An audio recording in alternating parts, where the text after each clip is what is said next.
All right. Check one, two. This is your boy Tony Maceo coming to you guys live with a Mackcity Thanksgiving special with the one and only, my big brother, the Fat Mac himself. We got Naima Buckner in the house. Good morning and happy Thanksgiving, Miss Buckner. Shout out. She's one of my mod. Happy Thanksgiving to Miss Haley. She's in the house. And so today is going to be a lighthearted show. Hopefully, it's going to be kind of funny. Hopefully.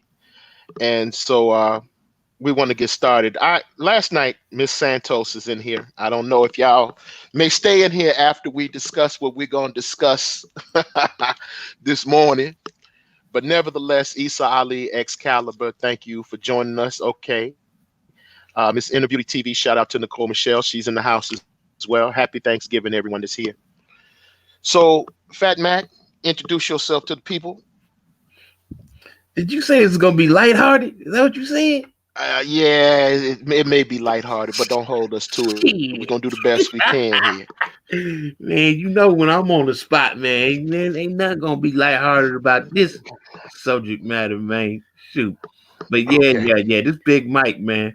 The I don't know if you would call me. I'll just say the webmaster and the CEO of Mackcity.com and Mackcity Limits Radio Show. Speaking on all things gutter and grimy in these streets, man. Speaking on things a lot of people don't even want to deal with. You know what I mean? Shout out to the crew over there in the chat, especially my boy, Issa Ali, man, and all the ladies and in Claudius. Hey, man, Claudius, you need to get you a name I can pronounce. How do you Yeah, spell that, man? You know what I yeah. mean? Iceberg, Mac, all the fellas. Yeah, so we gonna turn it up, man. I don't know if it's gonna be lighthearted. I may say some things that the females may not agree with, so it might get ugly. Ladies, they're gonna be a lot of pearl clutching moments. You know, I'm generally balanced, but I sometimes I have to call bullshit when necessary. And so this will probably one of the one to be one. This will probably be one of those days. Uh, it just is what it is. I got to be balanced, and so that's right, Miss Santos. The truth is always ugly. So anyway, Mac, last night I'm checking out, my man O'Shea Duke Jackson's channel, as I usually do. And there was a podcast on there last night, and they were talking about this situation, this video where April Mason was, asking or challenging the Good Brothers to step up. And so they were talking about it. So I said, well, let me go and see what it's about. And somebody sent me the video, and I looked at it. And April Mason was on there talking about, somebody tried to abduct her cousin. Somebody was, Mm-hmm. and so as she's explaining the story, it's something about it that just didn't sit right with me. It did not sit right with me at all. So what and April Mason is, I think she calls herself a femininity coach or Mm-hmm. so forth. And I would challenge that because to me, for my money, there's only one femininity coach, and that is the one and only Miss Nicole Michelle. It's funny how everybody is biting these days, but nevertheless, Mm-hmm. I'm listening to it, and she's supposedly this big social media personality and YouTuber. And so she's describing this scenario, and she's talking about this incident that happened with her 42 or 43-year-old cousin Mm-hmm. who was on her way out, apparently to work. Okay. Right. And so she's on her way to work. And then what happens is a car just appears out of nowhere and starts to follow her cousin. Mm-hmm. And apparently, this is from what I'm told, this is in the East Point section of Atlanta. So this is a working class neighborhood, working class, working poor neighborhood. Mm-hmm. So I'm looking at it and I'm like, okay, uh,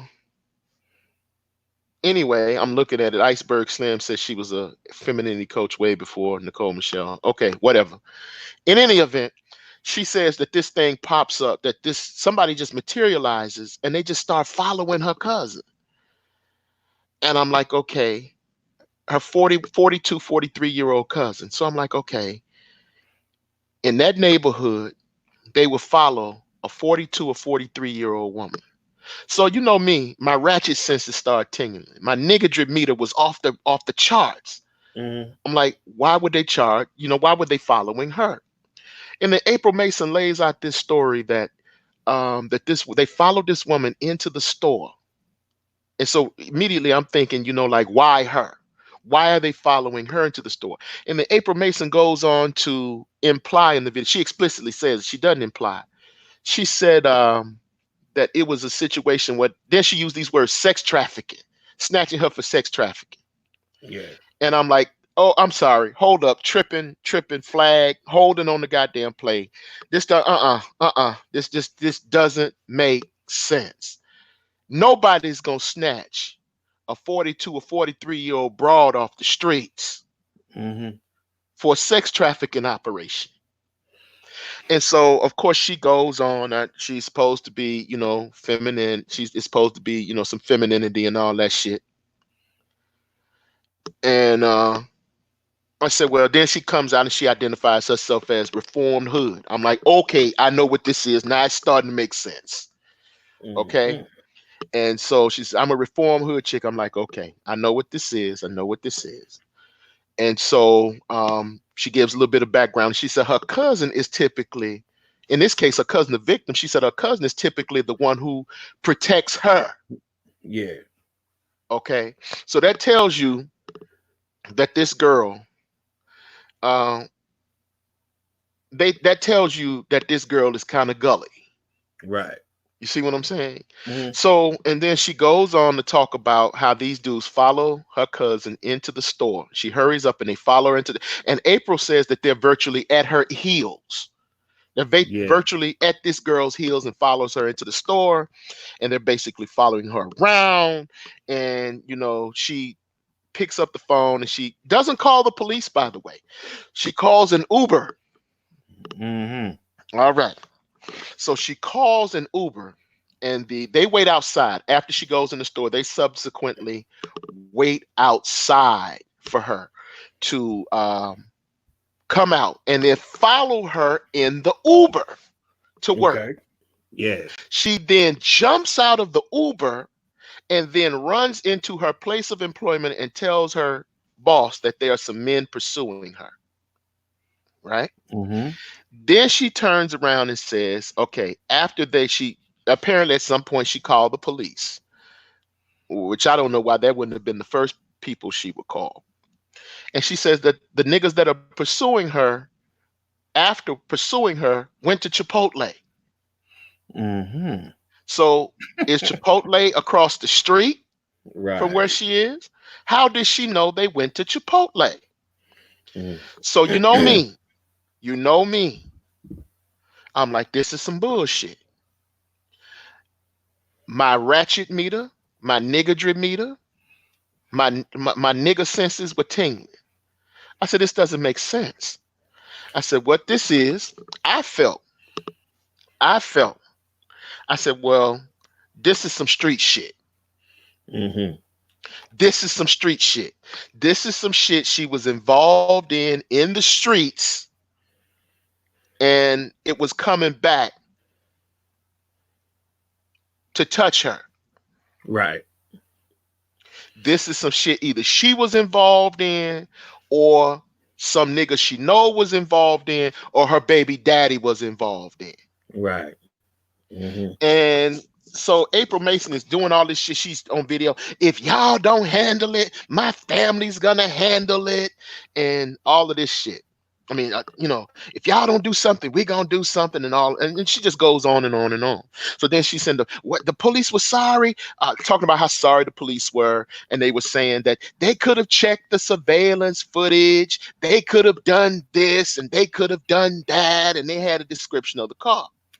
Well, you know how niggas do it. They go on social media and just totally expose themselves. Mm-hmm. So the police subsequently did what they asked her to do. They checked. She claimed that in the video she was trying to imply that no investigation. They just laughed it off. All And right. now after listening to it, I see why they would laugh it off. Okay. Okay. So I call the man who is the most knowledgeable in these affairs of ratchetry, of niggardry, Nigga Chad. of niggardry and ratchetry and gutter behavior. Yeah, And yeah, so yeah. I'm like, I want to know if you see what I see, and is this familiar to you? No, man, it's like the exact blueprint of what I dealt with, man, coming up 15 years in the streets, man. First of all, let me say I'm really sick of hearing all this human trafficking stupid shit, man. It's like every time I turn around, it's like human trafficking, human trafficking. This propaganda shit is out of control. Everybody's using that shit as a dog whistle, like automatically try and get a nigga cooked. You know what I'm saying? Mm-hmm. I do recall human trafficking used to be if you actually abducted someone, you know what I mean, against their will and put them into prostitution. But now they've rewritten the definition of it, and it's basically any female who gets with a dude willingly and she indulges in prostitution. So now they're rewriting the definition of it. But yeah, I'm just kind of sick of just hearing that being the go-to move to try and cook a nigga, man. So, but yeah, you're right, man. Just looking at it and listening to it on his face. So what you're saying is the April chick, she actually heard her. Was this her cousin? What is it? Who is she? Yeah, her cousin. Yeah, Her cousin. They were yeah. watching. You know. She actually said human trafficking. She actually thought she was trying to be abducted. Yeah, that's what she thought.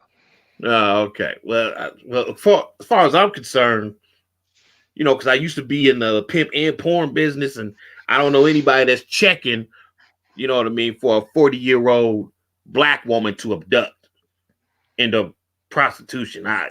That's just beyond me. I'm not saying that it can't happen.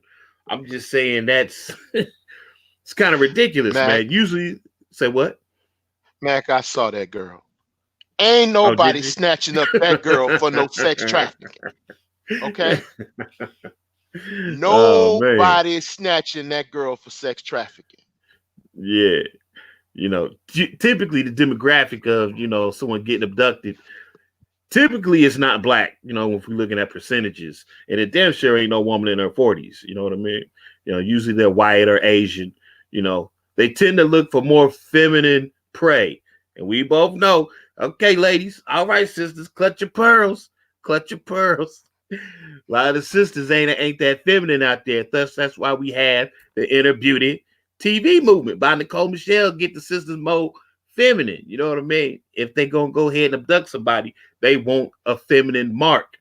You know what I mean? So I'm thinking to myself, I'm like, because I did see the video of her being in the store, and I didn't see anything that resembled her getting stalked in the store. You know what I mean? I did see her shape. I didn't see her face. Did you see her face? I didn't see her face.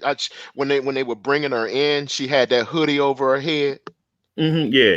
and so Yeah. no, I didn't really see her face. But that nobody was trying to abduct that girl, man. Yeah, man. Nobody I'm was like, trying to abduct that girl. yeah, she said someone was on her heels, you Mm-hmm. know, just basically a foot away from her. And then she was saying the individual was patting on the side, basically trying to insinuate that he had a firearm. I ain't see none of that shit. Everything that she said to April, I did not see in that video. You know what I mean? And this goes back to you talking about what could actually be transpiring out here with, as far as who's actually after her and why they're actually after her. I mean, I have some experience in that. You know, there's been a lot of times where, you know, I've had females who I used to parlay with, used to do work for me. And, you know, I would catch them. Like there was this one particular time I actually seen them speeding down the street with someone actually speeding after them. You know what I mean? Chasing. And I would just, yeah, chase them in the car. So I'm not going to get in my ride and I'm not going to speed down. And I'm not going to try and figure out what's going on because really, I don't want no parts of this shit. But later that night, I did call them. I'm like, what y'all drag racing down the strip, down the Berg or something? What's really going on down there? Right. So I get on phone with one of them. And the first one, you know who she is, Crazy K. Crazy K said, Right. they trying to, there was these niggas, they was trying to fuck us. They seen us on the website and they thought we looked at it good. So they wanted to fuck us. And I'm like, yeah, okay. You know, right then, I ain't even buying this shit. You know what I'm saying? So then the other chick get on the phone, right? And it's funny. You think they at least coordinate their stories. You know what I mean? I guess one of them was in an adjacent room or whatever, but the other one come in, crybaby Nish. She get on the phone. She like, oh yeah, well, we was kicking it with these niggas for like 2 days. And then on the second day, they went in their pockets, stole their shit, stole their product, stole their money, stole their dope and their money. Stole their dope and their money. And then, you know, they got ghosts. And these niggas, they woke up, they was penniless and they didn't have no product, right? So they was just looking for my girls. Like for the whole week, they was looking for them. You know what I'm saying? So I was like, damn. So, of course, when I'm looking at this chick, 40-something years old, black woman, you know what I mean? And then she's basically lying. And this is my personal opinion. I think she's lying to April. There's something else going on here. Ain't no human trafficking shit going on here. Just like when one of the other females was talking to me and she lied and basically said it was something that it wasn't. Of course, the other female basically came clean and she told me, yeah, shit, they was out there robbing niggas and shit, man. I don't know what's going on with April and her cousin, but it don't seem like no human trafficking shit to me. It just doesn't really make any sense. Ain't nobody human trafficking that broad, man. Ain't nobody human trafficking that broad, man. You know, if there's a 1% chance, man, you never know. There may be some rich white man out there that got a fetish for old ass black women, and he gonna send some skinny 5'9" nigga to abduct some 6 feet looking black. No, nigga. But I'm willing to bet. But I'm willing to bet more so. This is probably over some dope or some money, or it could be a publicity stunt, nigga. I don't know, but it's not adding up to me. Well, it doesn't. Yeah, I think it's over some dope. Me myself, I think it's over some dope. I think she done pat a nigga's pockets either over some dope or some money. Right. She done touched the nigga's pockets over some dope or some money, and they were coming to see her. Mm-hmm. That's what I think that was. Because again, you in East Point. You mean to tell me out of all the women in East Point, they choose to victimize a 42-year-old broad, right, in jeans and a hoodie, mm-hmm, in East Point. She dressed like a nigga on the block. Right. Look, you saw how she looked when she was going into the police station with her attorney. Yeah, she looked like a nigga off the block. Mm-hmm. So no, this is over some dope shit. One of three things was happening. She hit a nigga for some dope. She hit a nigga for some money, or both, or she was setting niggas up to get robbed, like my man Cornelius Edwards is saying. But this is some grimy gutter shit. Okay. Right. And so what subsequently happens is they released the April releases another videotape, says the truth will come out, or some shit like that. And you see it, and you see her doubling down on this bullshit. Right. And then when, you know, the media shows it, they do a news story on it. And so now the police, now she gonna sit up there, they could be viewing the police camera. Excuse me, they could view the footage from the store cameras. They should be doing this. Well, April, somebody actually did it. Right. They actually did what you said. And when they did what you said, not only did they not show what you said happened, they also did not show this vehicle that was pursuing her when she was in the Uber. And to make it even more suspect, there was a police vehicle on the same stretch of the highway. Right. Where this woman was going in the Uber. So the facts here show it's some bullshit. This is some niggatry. So not only does it not show what she said, it shows that nothing happened, and they subsequently charged her with falsification, filing a false police report. filing a false police report. But before I get to that whole brouhaha, let's go back. Let's All go right. back. Let's think about this for a second, Mac. If a nigga gonna come after you in daylight, broad daylight, Mm-hmm. in full view of witnesses, let's just give her facts. Let's Right. just let Miss Cynthia Collier, that's her name. Let's give her, if a nigga gonna come after you in broad daylight in view of witnesses, don't give a shit about getting caught, doesn't give a shit about getting potentially arrested, doesn't give a shit about getting identified in broad daylight. If they're that determined to come after you, you got to have done some grimy shit. Yeah, or it's a domestic, which is just as horrible. And what's Even our more thing horrible. about domestics in light of her? The good guys stand up. What's our mantra? We don't do domestics. Right. Mm-hmm. You see what I'm saying? Exactly. So either way, it's some shit in this that don't add up. Mm-hmm. So about her trying to make this broad out as a victim, nah, I'm not buying that, April. I'm sorry. And you can't send niggas on a suicide mission for some fuckery in the streets. Something that your cousin probably caused. Now, I think it is niggas probably coming after her. Mm-hmm. I actually see, whenever you deal with ratchets, and this is the thing, whenever you deal with these hood chicks in the streets, Right. it's always a complicated plot. The plot is complicated, but the fuckery is simple. Mm-hmm. You see, in other words, the plot, you never know what could be going on because she done so much shit to so many people.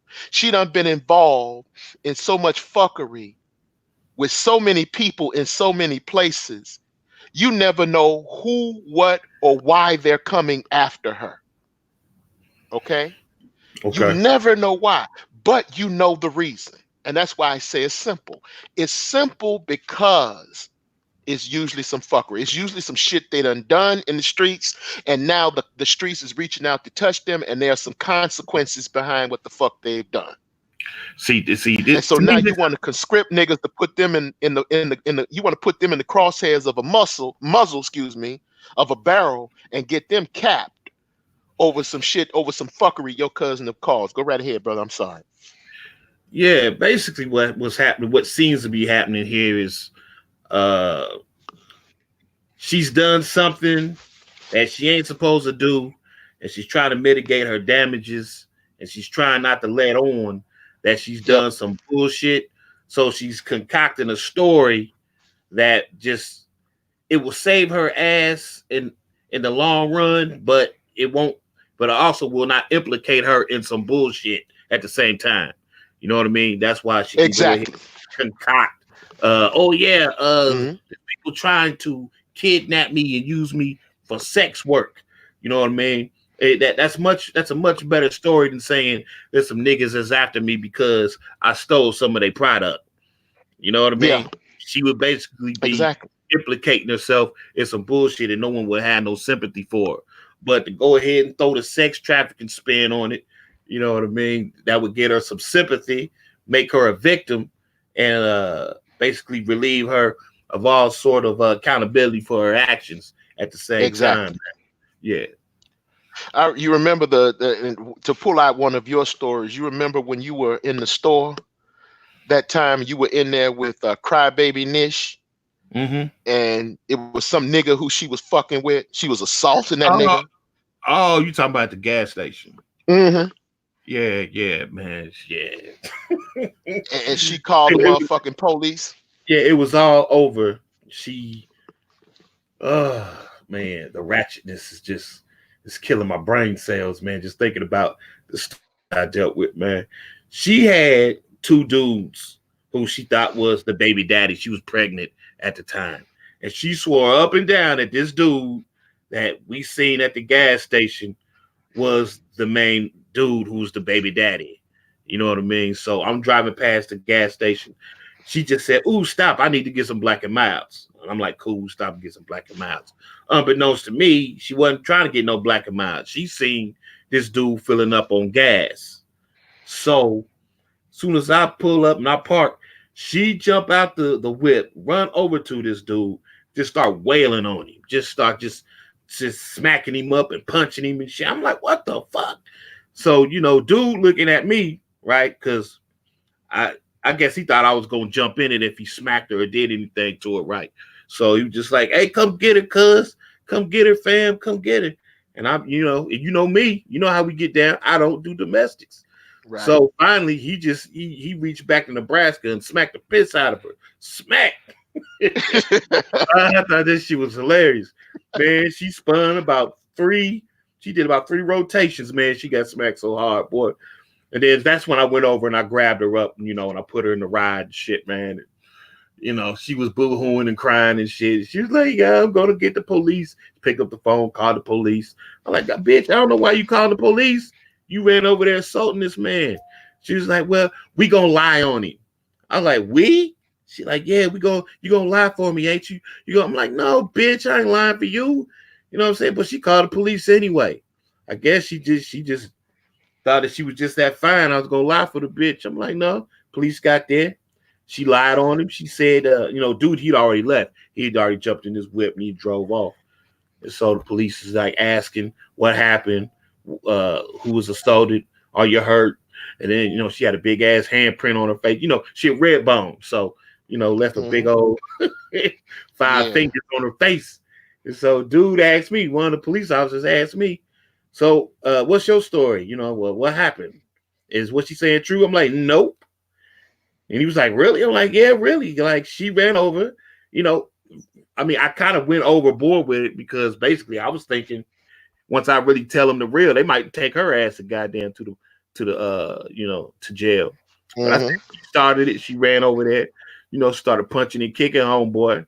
And then, he retaliated and he left. And so they were just like, "Oh, okay, well, that's it." Then they jumped in their cruiser and left. But I was just kind of amazed at the fact that she could just lie without impunity on a motherfucker trying to get him locked up. They didn't give her no reprimand or nothing. I'm like, damn, like bitches is out here like this can get away with this kind of murder.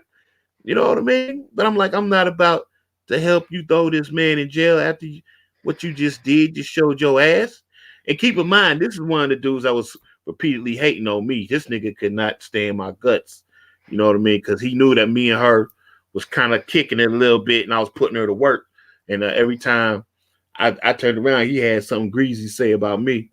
But yeah, man, she straight up lied on this dude, man. Basically had him set up. She was trying to set this nigga up with me, co-signing the shit, man. I'm like, nah, man, we ain't gonna do that shit.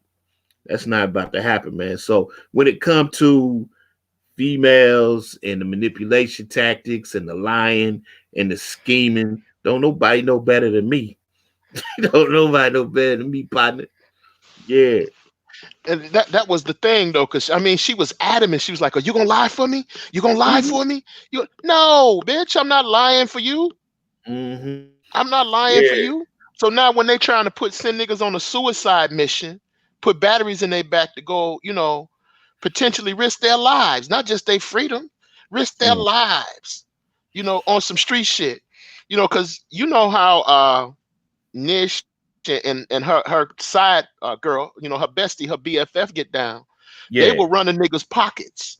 Mm-hmm. They go trick with a nigga fall asleep. They pat a nigga's pockets and get ghost. And then all of a sudden it's like, well, they don't know what happened. They come to you like, well, I don't know why this nigga chasing me. I don't know why he busting out my car windows. I Right. don't know why he slashing my tires. I don't know what's happening. He just mad because I won't fuck him.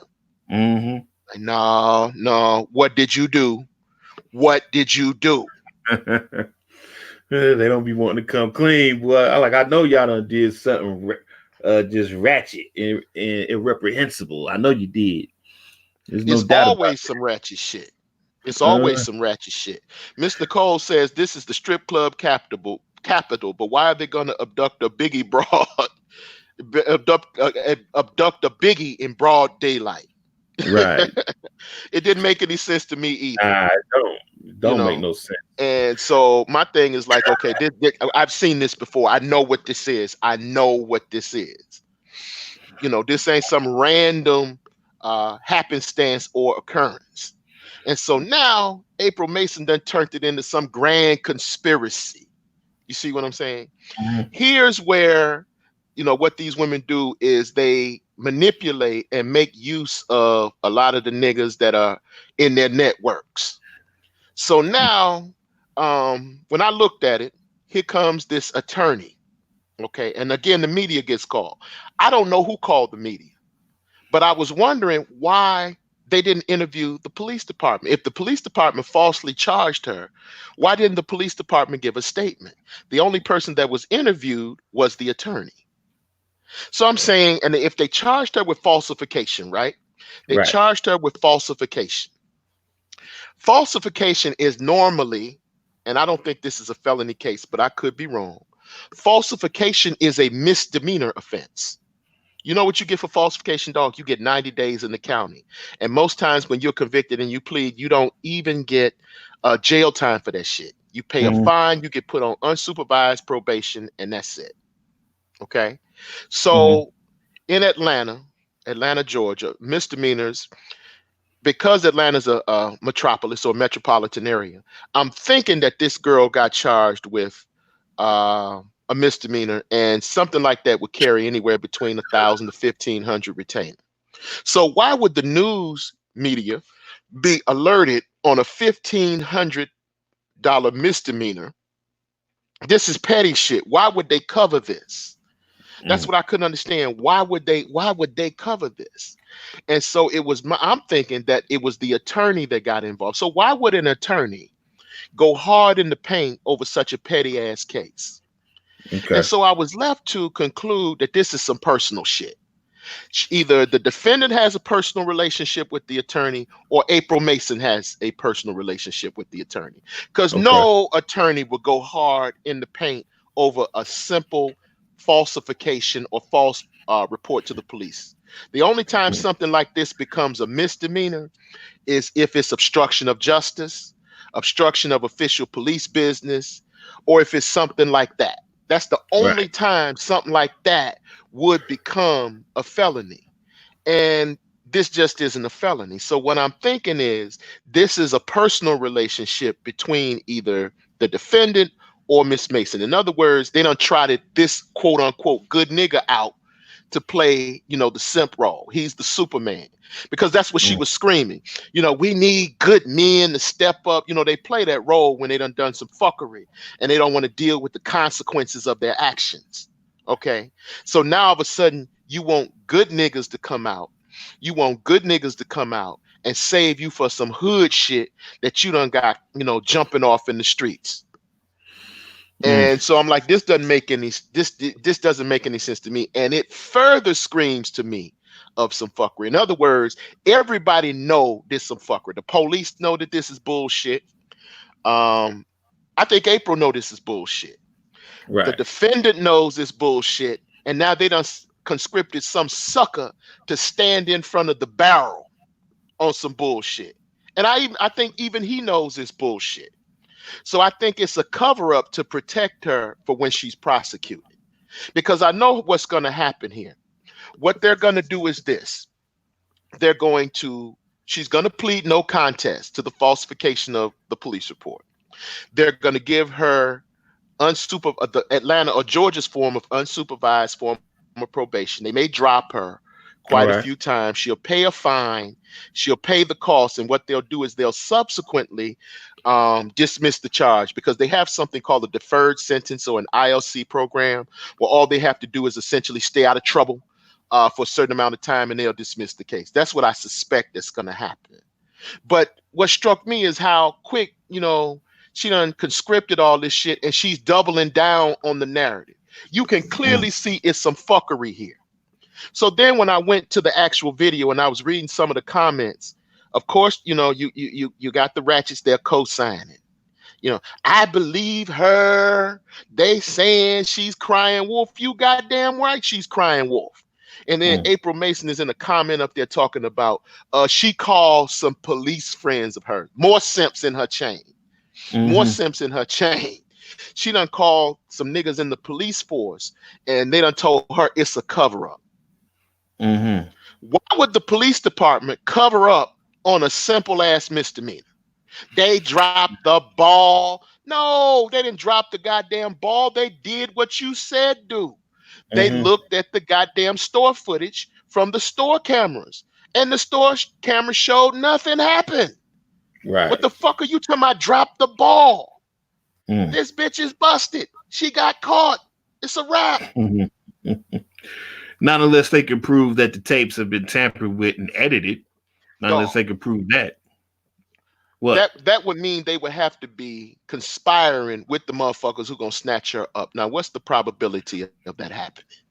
No, they don't have to actually conspire with the cats that was gonna snatch her up. If they did indeed drop the ball, you know what I mean? You mean the police would tamper with the tape? Yeah, the police would. Yeah. Okay. So if they're gonna tamper with the tape, why would they put the tape in public rotation? Because if she goes to trial, they would easily be exposed. Yeah, so the police are dumb, but they're not that dumb. Right. They're not going to put out a tampered tape that they know on a misdemeanor, dog. This is a misdemeanor. Right. This is a misdemeanor. April Mason ain't no civil rights leader. She ain't no black leader. She ain't no influencer. She ain't no activist. This is a quote unquote reformed hood rat. Shoot. Why would the police conspire to cover up this? Shoot. It's illogical, and it is less than 1% chance in my mind's eye that this would happen. But I want to go back to the good guys, you know what I mean, as far as dudes jumping in there with their capes on trying to save a broad, man. Let y'all know, man, I was once a good dude. I was once a good guy, and I had my cape on religiously, man. You know what I mean? Until I got into this hustle and I started seeing, peeking behind the veil. You know what I mean? And I was like, damn, man, because every time I would jump in trying to save a broad, man, a little bit later down the road, I would say to myself, once all the facts would come out, I'd be like, damn, homegirl lied to me. The things that she said actually happened between her and homeboy was a lie. You know what I mean? Or, of course, the standard procedure once she gets done fighting with the dude, and then I jump in and intercede and save her, they end up sucking and fucking each other the next day. You know what I mean? So April is asking, like, why don't y'all step up? Why don't y'all, intercede? Why don't y'all intervene? Well, I'm going to let her know why I don't anymore, because I'm tired of being lied to, man. I'm tired of jumping in there with my cape on and then finding out a little bit later on down the road that I put my life in jeopardy for some lying ass bitch, man. You know what I mean? So I just basically learned to pay attention to what's going on in my life and not be putting my nose in other folks' business. You know what I'm saying? Now, if you know me, and Tony, you know me, man. I'm a underdog type cat. And I don't like to see people get picked on or bullied or whatever. Right. And it's gonna take it don't take much. Like if I'm out and about and I see somebody really getting fucked with, it is against my nature to turn a blind eye, man. It is really it's really hard for me to do that shit, man. But in order to survive these streets, man, I had to do that, man. I've seen countless ass whoopings. And I just had to say to myself, it ain't your business. Mike, it's not your business. You don't do domestics. Keep your nose out their business. You know what I'm saying? And of course, later on down the road, once I did that, I would see individuals fighting and getting into all sorts of bullshit together. And they was happy as a clam the next day. You know what I mean? But if I would, but if I did intercede the next day or the next week or the next month, more than likely, I would still have to watch my back so that I don't get a slug in me. Even though these two who I was put my nose in between them, you know what I mean? They good now. But now I gotta watch my back. You feel me? You know what I mean? So that's one of the main reasons why I ain't playing around because, like I said, it's too much lying, too much deception in the game. These broads ain't motherfucking representing the situation the way it really is. And, you know, and I'm tired of her, you know, sucking on this nigga the next day after I saved her from an ass whooping, man. Well, and that brings to mind one of the stories out of the journal logs, one of the true hood stories. One of my favorite freaks was Ice, right? Right. And there was a case where there was one of the journal logs at Mackcity.com. Go to Mackcity.com to read these journal logs and the real live docudrama of these streets as told through the eyes of the Fat Mac. Cheap plug, I know, but we will do it often here. There was a situation to where she had gotten domestically abused by her dude, right? Right. And she was supposed to go down to the police department. She's supposed to go to the police station and to fill out a complaint. And this was, I think this was during the time she was pregnant, right? And of course, she never made it to the police station. Right. No, she didn't. No. She never went to the police station, you know. Never went there, but done got everybody else involved in this shit and didn't even go and press charges. As a matter of fact, in the courts, the prosecutors, it's so bad with black women. I'm just going to let y'all know, the prosecutors hate to see y'all coming. I'm just going to tell you flat out. On a domestic violence case, the police and the prosecutors hate to see you coming. And here's why they hate to see you coming. Because they know what's going to happen. They know when that nigga go to jail, they know you going to call somebody like me, or you going to call me to get him out. And then when you get him out, they know you're going to be right there at the county jail waiting for this nigga to get out. They know when this nigga gets out, you're going to run and jump in his arms. Then what you're going to do, you're going to go and you're going to go to, you're going to pick this nigga up. Y'all going to go through the little drive-through things we got here. You're going to pick that nigga up. And then after you pick that nigga up, what they're going to do, they're going to go to the drive-through. They're going to get some weed. They're going to get some blunts. They're going to go home. They're going to fuck and screw. And they're going to forget all about that shit. So here they got a case on the docket. They're going to get a domestic violence case on the docket. And they're not even going to have a complaining witness. Because you're going to pick that nigga up. Y'all gonna go get some weed. Y'all gonna drink. Y'all gonna smoke. Y'all gonna fuck. And by the next morning, y'all forgot what that shit is about until the next time it happens. So then what happens is that when the day for trial rolls around, what's gonna happen is she ain't gonna show up. Nope. She ain't gonna show up. She ain't gonna show up. And what they're gonna do, they're gonna turn around and put the case over, continue it for one more court date for the pretrial. She's not gonna show up for the goddamn pretrial. And when she don't show up for the pretrial, they're gonna have to dismiss the case. They hate, these prosecutors hate seeing you on these domestic violence cases. They hate doing that shit. They hate seeing you coming. They hate that shit. So now they have their docket. When I was in Flint, when I was working in Flint, the dockets, Tuesday dockets, those were nothing but domestic violence. You would have 60 damn domestic violence cases on the docket. Every one of them motherfuckers got dismissed. Every one of them. Do you know why? Because the complaining witness didn't show. The complaining witness did not show. Okay. And the warrior says, I'm a retired police sergeant. I arrested both a male and a female. Once they beat each other up pretty badly, they bonded out. They were hugging and kissing before I finished my damn report in my car. You goddamn right. That's exactly what happens. Man. And so again, now you wonder why we look at a side eye. We look at April Mason with the side eye with this shit. Man, yep. Shoot. You know, I mean, I still got niggas to this day, man, that they still sore at me about shit I did back in like 2008, 2009, because they was beating up on their chick. And you know me, I try to resolve it non-violently, right? But there was a situation. I think you've seen this video. It was a Crazy K, Kayla. She was Hmm. actually getting her ass beat by her dude.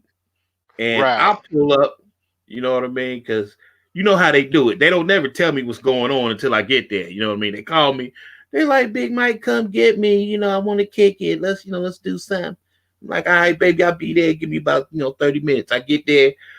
All I hear is yelling, screaming, glass getting broke. I'm like, what is going on out here in these projects, man? You know what I mean? So she run. I mean, it was like a Dukes of Hazard episode, man. She ran towards the car, and the window was down. I swear to God, this bitch jumped through the window in the back seat and was like, "Hurry up, put on the gas, let's go." I was like, "Oh shit!"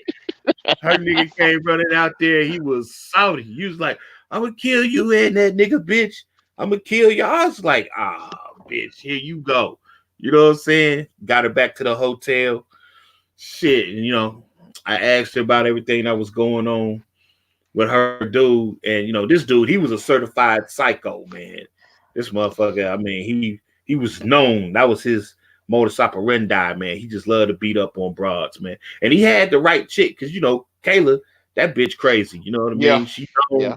for robbing, stealing, and whooping bitches. So they was a match made in heaven and shit, man. But I was just like, once again, I done told y'all about doing that bullshit, getting me implicated in shit. And to this very day, he went away for a while. I think he did like 7 years or something, got out, and he still ain't forgot about me, man. You know what I mean? The fact that I swept his bitch away from him while he was in the midst of whooping her ass, that nigga still hate me. So I still got to deal with this nigga, man. The good dude, the The good good dude. guy stepped up. The Mm-hmm. good guy stepped up, and now this nigga is involved in a vendetta. The good guy done stepped Mm-hmm. up, and some 10 or 15 years later, you still in the middle of a vendetta over some shit that this hood bitch done Yeah, initiate. I seen this nigga at the corner store, man, about 2 months ago. You know what I mean? He was looking at me, and I'm looking at him, and I'll never forget his face because the nigga crazy. But he looking at me, and he didn't get the best look at me. You know what I mean? But since he knows the website and my Facebook, bitches is always throwing my name up in his face, so he know what I look like to a degree. So I guess he was looking at me. He was thinking, he's like, "Is this that nigga? Is this that nigga?" I mean, he was looking at me like, he was ready to get it. Like he wanted a piece of me. You know what I'm saying?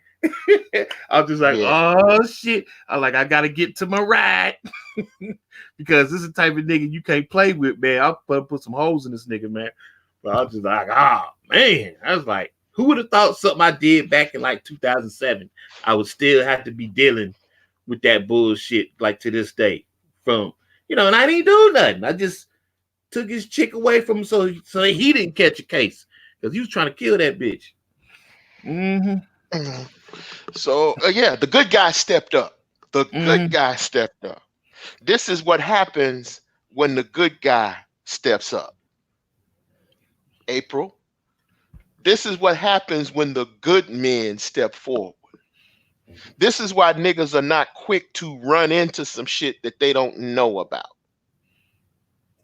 Because they know how it is. They know you naturally want to help. Because any man that's righteous, any man that's worth his grain and salt, you don't want to see people picked on. Right. You don't want to see people being abused. We do have a conscience, you see. But this is some hood shit. Mm-hmm. This is some street shit. This is some gully shit. And did I mention that she did have babies by this nigga? Oh no, not Yes, babies. yes. Right Not after all that babies. shit, they got back together and he knocked her up. You know what I mean? So They got back together and he yeah, knocked her up. and she had twins. Twins. Man, shit, double your pleasure, double your fun, Double man. your You know fun. what I'm saying? I was like, seriously, you had me. Now keep in mind, like I said, I didn't know that I was driving up to get into that bullshit, man. But still, you damn it, you risk my life. I come up there, pick you up, sweep you away, save your ass. And then, not just a week later, y'all back together, you get knocked up by the nigga. You know what I'm saying? And now to this day, I got worried about this nigga shooting me in my back. If he ever really get a good bead on me and decide that, yeah, nigga, it's you. It's you. I remember now. It's you. It's you. And cats always ask me, like, why do I be so incognito and not be trying to, floss and show my face? Because it's sucker for love ass niggas like this, man. You know Well, what I that mean? was one of the biggest criticisms, though, that I Right. heard. Nigga, you won't show your face, nigga. Why Mm-hmm. won't you show your face? You showing these bitches why you won't show your face. Mm-hmm. And you was like, I'm not trying to be out here in the middle of this shit where these niggas don't know me, and Mm-hmm. they already hate that I got they bras doing shit that they don't have them doing, and it's Mm-hmm. on camera. I'm not gonna be out here and be at a disadvantage. And now you see the wisdom, of that decision. Mm-hmm. Yeah, boy, it's a lot of angry, disgruntled ass niggas, man. And if I had not been prudent and wise enough to kind of like be a little bit more low key, man, shit, ain't no telling what could have transpired through the years, man. Because I be all up in niggas' faces. They don't even know who the fuck I am, man. You know what I mean? I see niggas everywhere, and I be like, "Yep, you such and such nigga. Yep, you such and such nigga. Yep, you such and such nigga." But they don't know who I am, though. You know what I mean? I Mm-hmm. remember when we were downtown that time when Mm-hmm. you were still in the state of California, and one of the freaks that you put on Oh yeah, yeah. ran Uh-huh. into it. She was like, "Don't I know you from somewhere?" And you was Wow, like, "Nope." You was child. like, "Nope." He was like, "Nope, nope, nope. I don't Uh-huh. think so." You know, Yeah. Ain't that and crazy? yeah, that is crazy. And here you done skeeted in this broad's face, done put her all on camera, and she's like, "Don't I?" Nope, nope. You don't. You know. Now, if And anybody should know my face, it's a female that's done work with me. yeah, She did a exactly, lot of work with me. She said exactly, I was kicking it with her for like a year, and she still didn't recognize me. exactly. You know what I mean? You know. Yeah, man. And then it was like the other situation where ice, when you got called over there and you went over there and that nigga was kicking her in the ass and throwing rocks at her and shit. Mm-hmm. She would help, and Mm. you jumped out and you start taking pictures of this nigga. Yeah. You jumped Mm-hmm. out and you start flashing pictures of, nigga, that camera ain't shit, and so Mm-hmm. forth and so on. And it was like one of those Dukes of Hazard things, you know. And which I think he was with Kayla that time, and she jumped in the ride. She jumped in the ride or what have you, and you sped off with her in the ride after taking the pictures.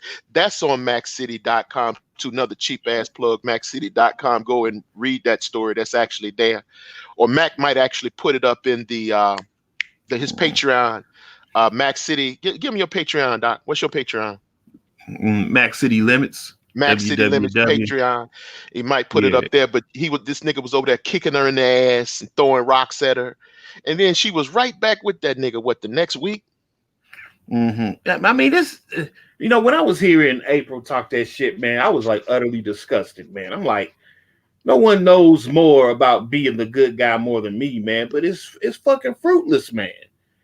You just hey, keep your nose out of motherfucking business, man, for real, because you're gonna be left with egg on your goddamn face. Unless, like I said, it's still hard for me. Like if I'm sitting somewhere and I see a woman just getting like to a point where it look like she might get killed, it's gonna be hard for me not to do something about that, man. I ain't gonna Right. front.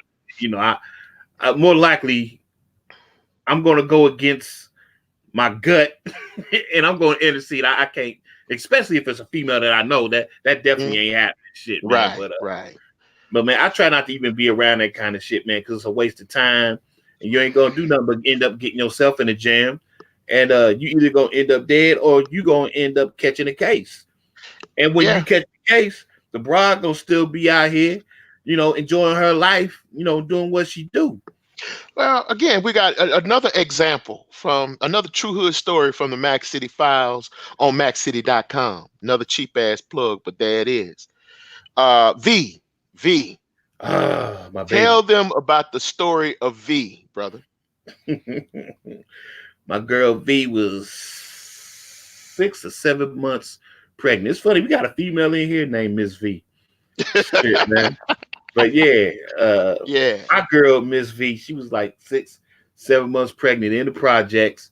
You know how she was, man. She was a boss bitch. She was known for getting at bitches and whooping their ass. She Yep. would whoop like 3 or 4 bitches at one pop, and she was fine too. She one of them fine chocolate, don't give a fuck ass bras. I don't know if I told you one time we went to the movies and Yeah. there was like 3 or 4 chicken heads in there making all sorts of noise while we was watching the movies and shit. And I ain't say nothing, man. You know what I mean? I'm like, it don't serve you no purpose to check these bitches because you're gonna end up having to smack the shit out of them. You're gonna end up in jail. So don't say nothing. Right. Man, V got up, boy, because they was behind us. It was like 4 of them. I'll never forget that day, man, because I felt like the bitch. You know what I'm saying? Because she got up, she turned around, she said, "You fucking stupid ass bitch, you better shut the fuck up or I'm a dog walk all you bitches." And I'm like, oh, Lord have mercy. I was clutching my pearls, nigga. I was like, this bitch is about that life. Them hoes shut up. Them hoes shut. I guess they knew her. So they was just Right. like, oh, shit. So she was about that life. She was playing no games. She sat down. Was like, "Is that better, baby?" I'm like, "Yeah, I dig that shit." Okay. So I had my own little personal bodyguard over there, man. V wasn't nothing to be fucked with. But back to her story when she was pregnant. Her nigga got her pregnant, 6, 7 months pregnant. Some bitches was fucking with her. She went out in the parking lot, squared up, was whooping on like 2 bitches at one time, just whooping on them. Why is she pregnant, nigga? I'm like, Why oh is she Lord, man. pregnant? Why is she pregnant? She's pregnant and beating 2 bitches at the same time. And so I guess it was like a couple other broads that seen it happening. So they run over and they not trying to help V.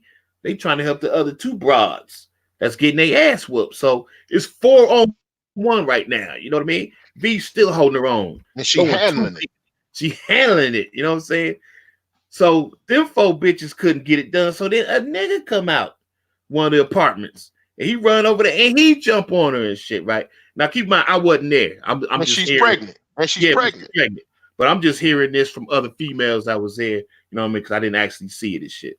But her dude was actually home. V's dude was home. He come out. He don't decide to like just start coming out squared up, throwing hands. He come out with a pistol. He shoot up in the air like 2 or 3 times. Then he shoot the nigga that was whooping up on V. Bam. So then guess what happened? Of course, you had a manhunt for him. He had left. They couldn't find him for a couple of days to catch him. They locked him up. He had to do like 4 years for that bullshit. You know what I'm saying? Now, when that happened, now, am I wrong in saying that he was he in the right for doing that? He was protecting his baby mama. He was protecting That's life. right. Yeah, he was in the Yeah. right. He would be the good guy. He's the good guy in this scenario. Right. You know, he protecting his woman and his unborn child. Mm-hmm. Now, once that happened, there's a twist in the game. Uh-oh. Here we Oh go. my God. The Here we twist go. in the game is Here we go. once he was locked up he wasn't locked up even a year, man. My girl V basically shit on this nigga and fell in love with another nigga, man, and just forgot all about the nigga that was just busting caps and try to murder niggas in her name. You know what I mean? Just cold, just gave him the middle finger and gave him the deuces. We're just like, hey, I'm on to something bigger and better. You know what I mean? She on another ding-a-ling now. Yeah, so I don't know how that paid off for him. He obviously came up craps on that one, man, because I was like, damn, that's really gotta suck, man. You come out there, defending your woman and your unborn child, and this is the thanks you get? This is the fate of the good guy.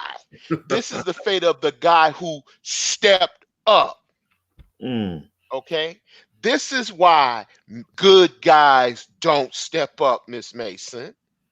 This is why niggas done sent their capes to the cleaners or put it in the closet, Miss Mason.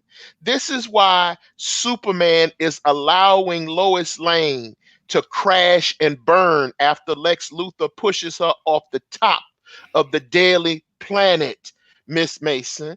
This is why niggas are not interceding, Miss Mason.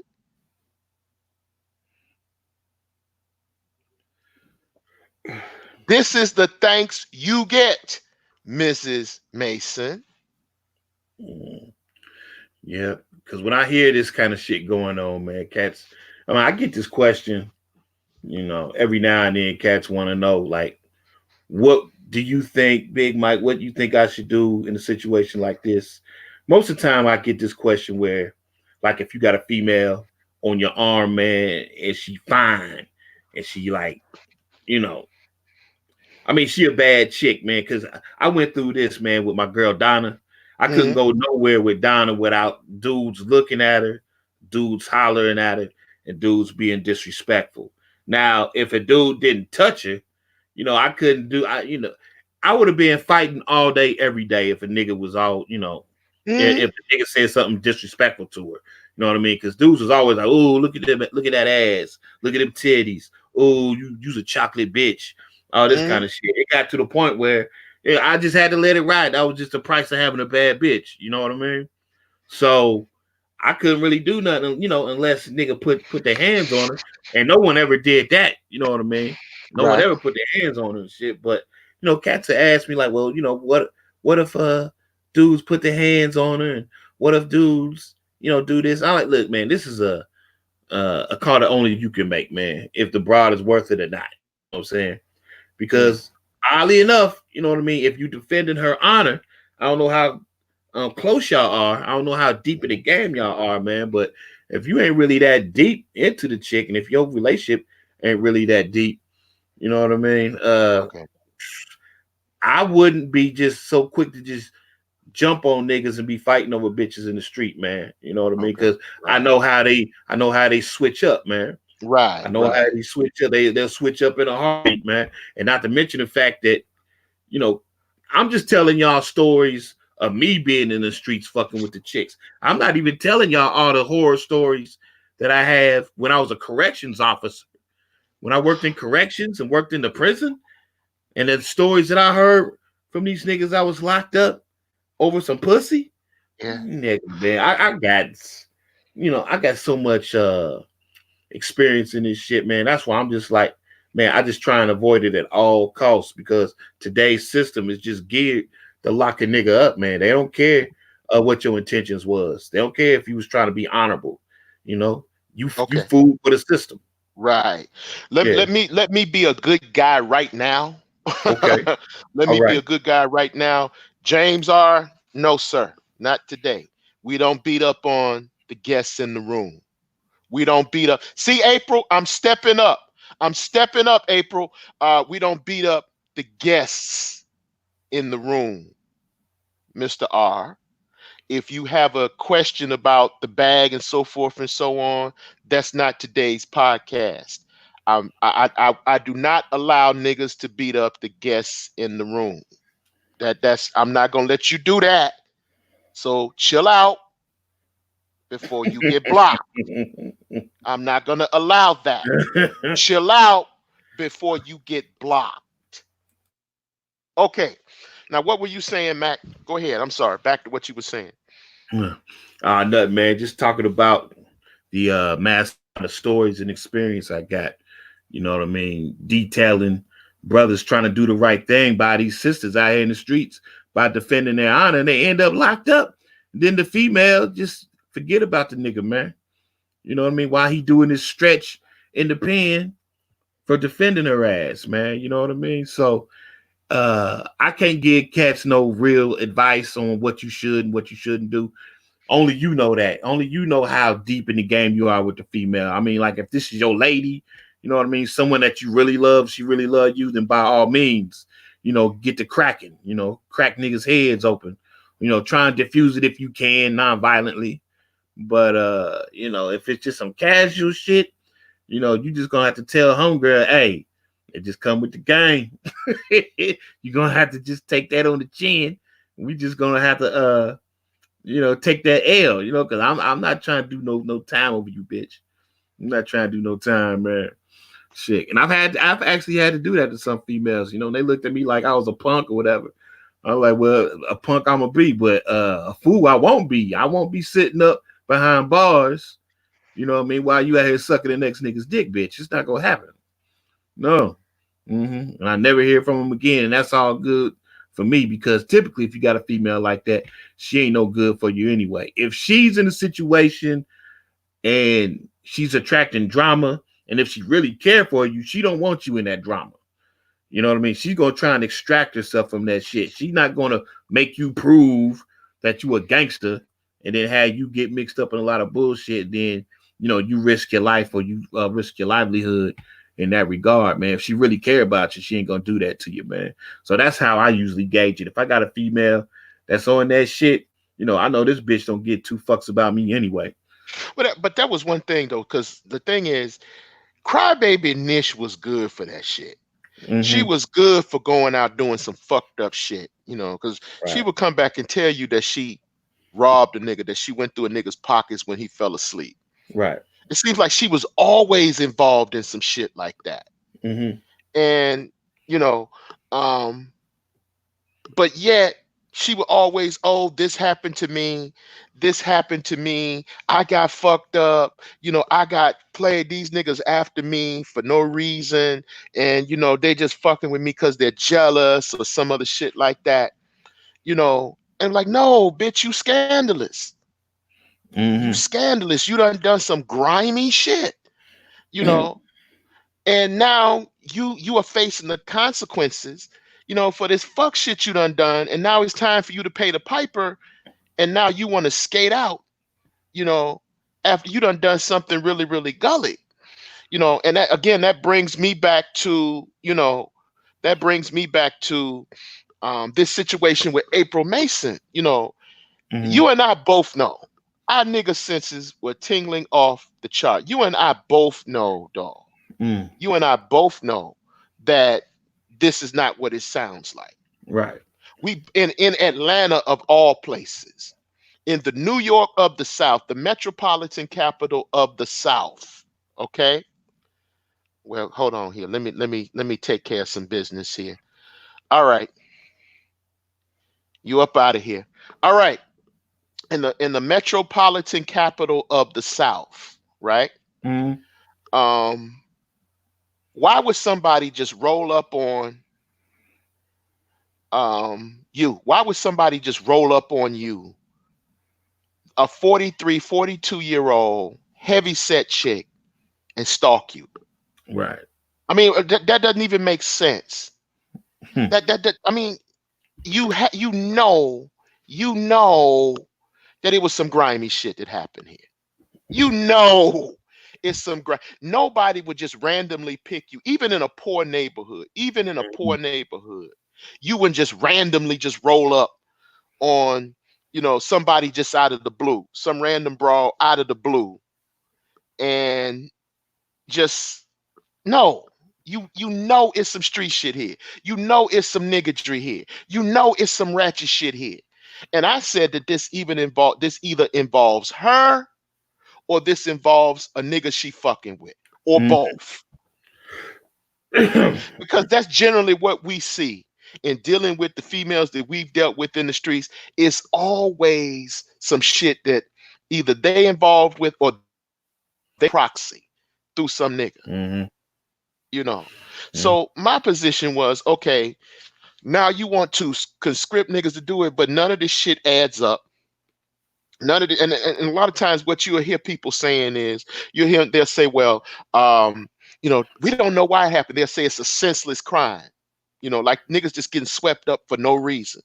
It's always a reason. It's always a reason.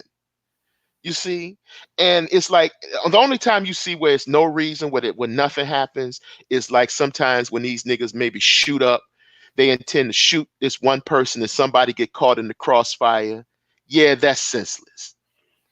But when the streets reach out and touch you, and I'm not saying there isn't random street crime, because of course old ladies get their purses snatched. Of course people get their homes broke into. Of course, motherfuckers get their heads knocked in, get their heads bashed. Of course, shit. But this ain't random. When niggas get swept up in the streets, dog, it's always a reason. It's always a reason. So stop this shit about it's just random. And this ain't no goddamn cover up. This is not a cover up. This shit reminds me of Tawana Brawley. You remember that? Yeah. When Al Sharpton was fat and wearing that herringbone chain in the process. He Mm-hmm. was at that church in New York City. She got that girl. That girl got him involved and was talking about all these people raped her. And then come to find out that shit didn't happen. And then Crystal Mangum accused them boys down in North Carolina, the Duke lacrosse players. Yeah. And that prosecutor stepped in there and tried to be a white knight. And what happened to that motherfucker? They disbarred him. He got his license taken and they sued his ass into bankruptcy. Looked like he would have peeped game when he saw Jesse Jackson come down there and fall back. Because when Jesse Jackson came down there, he saw what he saw the facts, he saw what that shit was. He was like, oh hell no, I'm out of here. I'm out of here. You know it's something when Jesse Jackson runs. You know it's something when Jesse Jackson runs from the camera. You know it's something when he runs from the press. And he ran from that motherfucker. And then come to find out those dudes didn't do none of that shit. And then 2 years later, dog, 2 years later, the bitch killed another nigga in his sleep and went to prison for it. So then now, again, back to this question about, well, why won't the good dudes step? This is why the good dudes won't step forward. This is why niggas are not trying to be, as the warrior said, a bullet magnet for your fuckery. You know how many times Crybaby Nish came to me and claimed she was raped? Oh, yeah. Man, look, man, I've been dealing with homegirl since 2005. It's been about 5 situations, man, where she was just like, she would end up missing, man, and she would end up in some sort of trap house, butt naked or some shit. You know what I mean? Because she used to like to pop the pills and shit, man. So she end up smoking, drinking, popping pills, and then cats would take advantage. You know what I mean? Now, if that happens once, you can say the dudes that do that shit, yeah, they're reprehensible. Really, any cat that actually take advantage of a woman like that is, it's a bad look. You know what I mean? It is. Bad niggas. But at the same time, if you got a female that repeatedly keeps repeating the process, if she got raped, so-called raped the first time she was popping pills and smoking and drinking, you think she would have learned her lesson not to be doing that shit around random niggas. You know what I mean?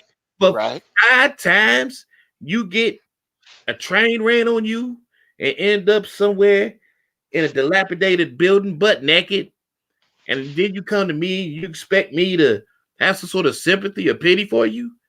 You know what I mean? Because there's been a couple of times you trying to conscript me, and I don't know why they do that shit. You're like, I ain't gonna do shit. I'm not, because at the particular time, I was still a family man, doing some middle class shit. I had 2 lives. Had the street shit popping, then I had, the Ward Cleaver shit popping. You know what I mean? Right. I'm not running the streets, with no pistol, trying to get no justice for you. Stop getting high. Stop drinking. Stop walking around with your ass and titties out. Then we won't have to deal with this shit. You know what I mean? But, she claims she was raped. Like, no, you wasn't raped. You don't get raped 5 times like that. Maybe once. I'll even throw you a bone and say maybe twice. But after the second time, you should know better. You should know not to be doing that shit and indulging in that goddamn behavior. And you coming to me boohooing and adding extras and saying I didn't know what I was doing and that you a victim. No. You're not a victim. You know what the fuck you doing. That's what I said. The first time, you're a victim. Right. The second or third time, no, you ain't no victim. You're a volunteer now. Mm-hmm. You ain't no victim. You're a volunteer now. Right. So now, again, coming to the good guy for him to put the cape on. Coming to the good guy for him to put the cape on. So my thing is understanding and having these experiences.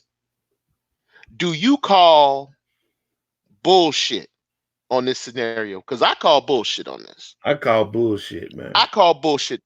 I'm sorry, I call bullshit. And then on top of it, it's like, How did you watch these niggas? Did you follow these niggas? Okay, is Chipotle located across the street from where you were? Right. You see, so how did you know that they went and got something to eat at Chipotle? How did you know that?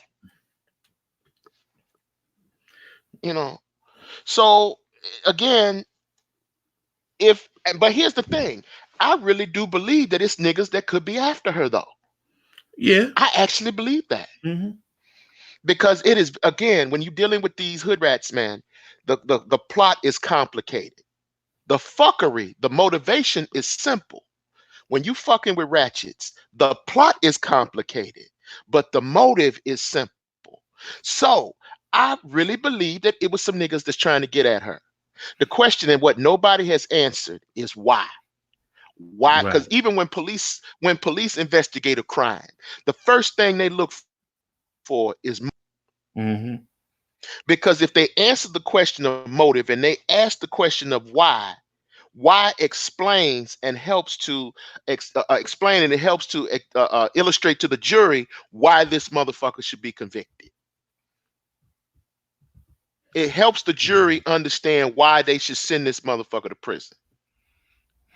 But here, there is no why. It's just a bunch of random what. What happened? What happened? What happened? And then now when they show the film, the what isn't even proven. When they show the film, you don't even see the what. Nah. So I think, again, I think she involved in some street shit. And then when April Mason said that this is the girl that usually takes up from her, and looking at her, I can see that. I Mm-hmm. could see that. That girl is she could whoop a nigga's ass. Mm-hmm. And the dude that they showed in the store, you know, He looked like he may have weighed less than her. exactly. Yeah. You know, if you're gonna try and abduct somebody, you ain't gonna try and pick somebody that's your weight or over. You know, you want to be able to pick a bitch up, throw her in the van. You Exactly. know what I mean? Sure. Exactly. You trying to prey on some petite shit. You know what I mean? It ain't making no sense to me. It's not making no sense. I don't know. I don't know. Maybe You know, I just so got I'm saying enough common sense. Go ahead. it's just, again, my niggardry meter is off the charts here. My niggardry meter is off the charts. There is no way. There's no way that nigga was gonna abduct her. I don't even think he could abduct her with a gun. Right. With a gun, because I think if she got close up on him and they started wrestling for that gun, she was gonna win. She was gonna fold that nigga up like a wallet.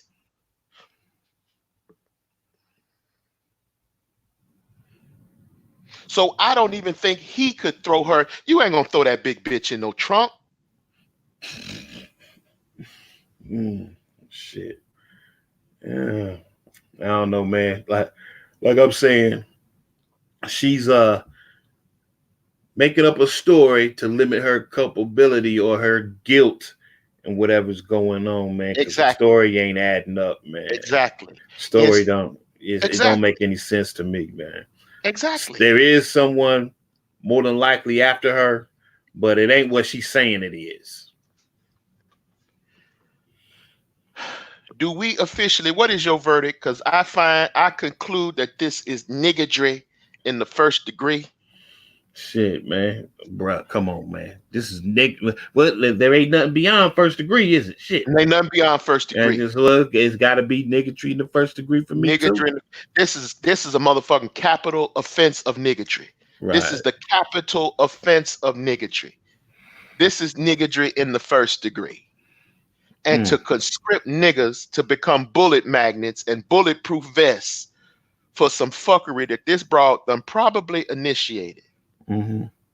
That's disrespectful. Mm-hmm. And that reflects on Miss May. In my eyes, I don't know about anybody else, but in my eyes, that reflects on Miss Mason's integrity. I'm sorry, it does. Well, let me go back to the whole good guy interceding shit, man. Because throughout my hustle, man, I've developed tactics and techniques to intercede to stop a woman from getting her ass whooped without getting physical with a brother. You know what I mean? So I just want to tell all the brothers out there, man, you know, if you see a sister in dire straits, there are ways to diffuse the shit without getting physical. You know what I mean? Because I believe one time me and my wife, we got into it, man.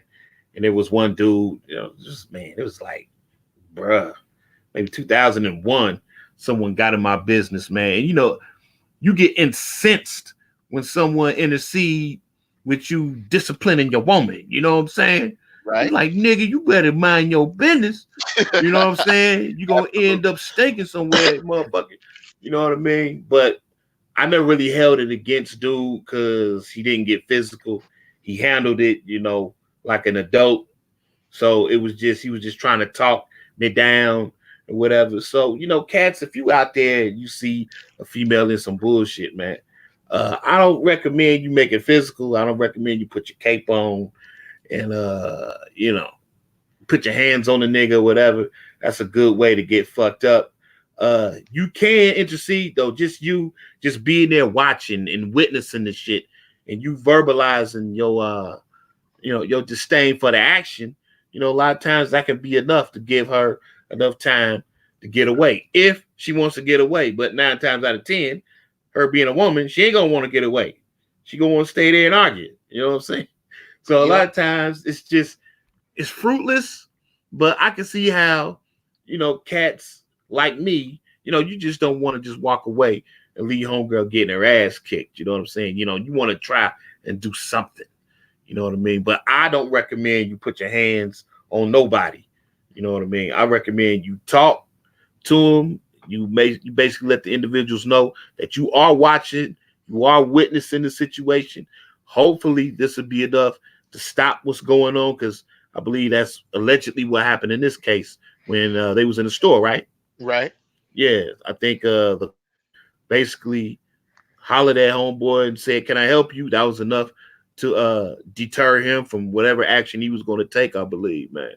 So, I mean, I'm not totally heartless in it. You know what I mean? I don't want to see the ladies fucked up, man. But I do know typically what happens once you go down that long, winding road with your cape on, man. A lot of times it's just a waste of time and you end up endangering yourself in the process, man.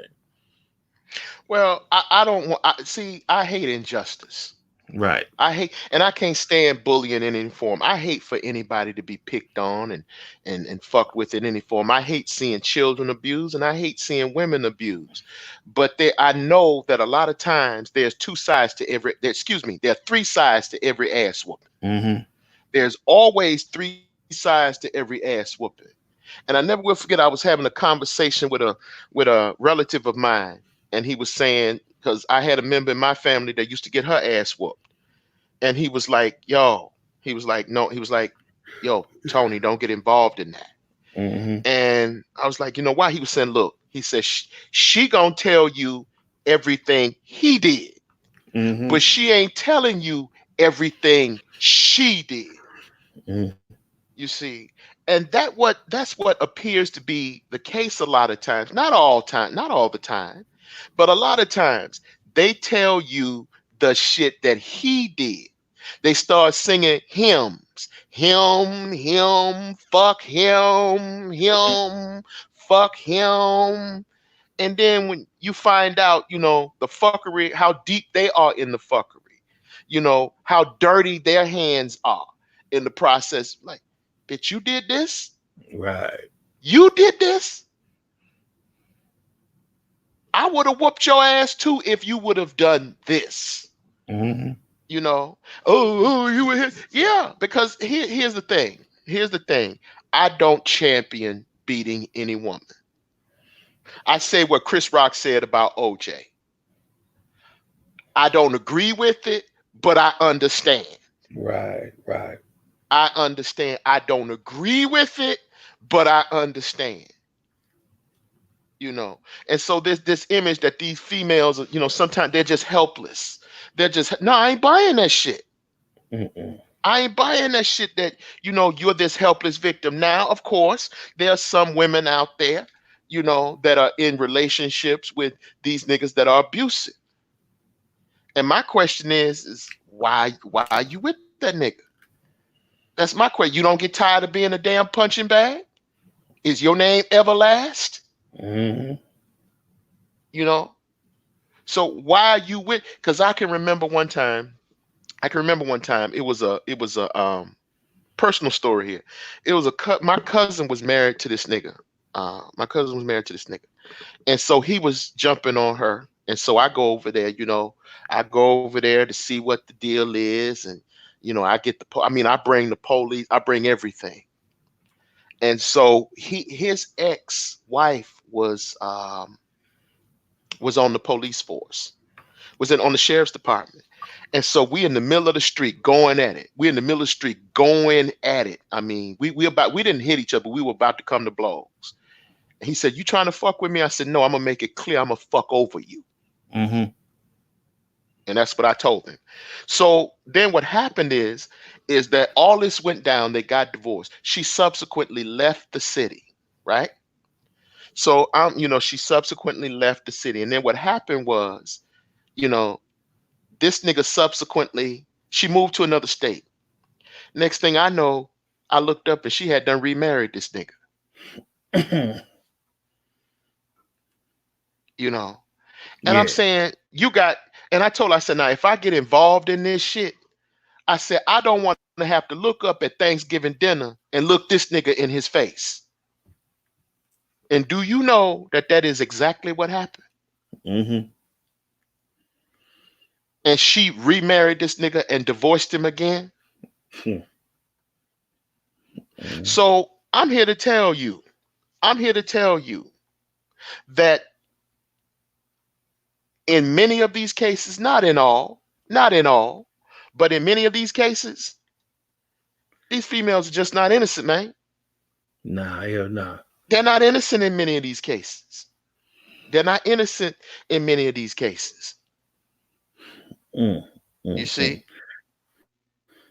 What I like to say is, you know, the obvious, fellas, don't let no woman shame you into catching a case for her. I've been down that road a lot, man. You know what I'm saying? You know, females that'll be mad and pissed off at me because I'm not gonna bust no caps for them and shit. And then they go get them a food at will. And then later on down the road, a couple years later, I find out this nigga doing time for aggravated assault and attempted murder and shit, all at the behest, you know what I mean, of some female, man. You know what I mean? Be like, yep, that's what it'll get you, man. You know, you trying to please a broad, man, because you just as emotional as her. You know what I mean? Like I said, a lot of times when I try to diffuse shit, like I said, I'll jump out with my camera, start snapping pictures. I'll talk to a nigga. You know what I mean? I'll try everything under the sun besides getting violent with a nigga, man. It ain't really that. It's not worth, unless you my wife, my grandmama, or my mama. You know what I mean? I'm not about to risk no prison time. Well, you know, the thing that's out now, Mac, what they're saying is, you know, black men need to step up and protect black women. Now, on his face, nothing wrong with that. Right. It's on the face, because you can't be respected as men if you don't protect your women. But the wrinkle here is what nobody's looking at. Yes, men should protect their women. I'm not saying that men should leave women to just be mauled out in the motherfucking street. You should never leave women to just be dog walked and mollywopped out in the streets. Right. But what I'm saying is this. What about the conduct that is initiating the violence? That's what I'm talking about. What did you do? Where are you in this mix? What did you do to bring about this ass whooping? And that's what nobody or very few people are talking about. See, even when the niggas on YouTube are talking about it, they're talking about, well, if you don't fuck me, you don't give me no pussy, I ain't gonna protect you. And it's something to be said for that. But I'm not even going that far, because even if you fucking me and you put my life in danger, I don't care if you sucked my dick last night. If you go out in the streets and do some grimy shit that you know you ain't got no business doing, and you put me in harm's way because you want to be grimy, I might call the police for you, but that's about it. Mm-hmm. And if they don't get there in time, sucks to be you, bitch. Mm. You understand? So Yeah. their argument was,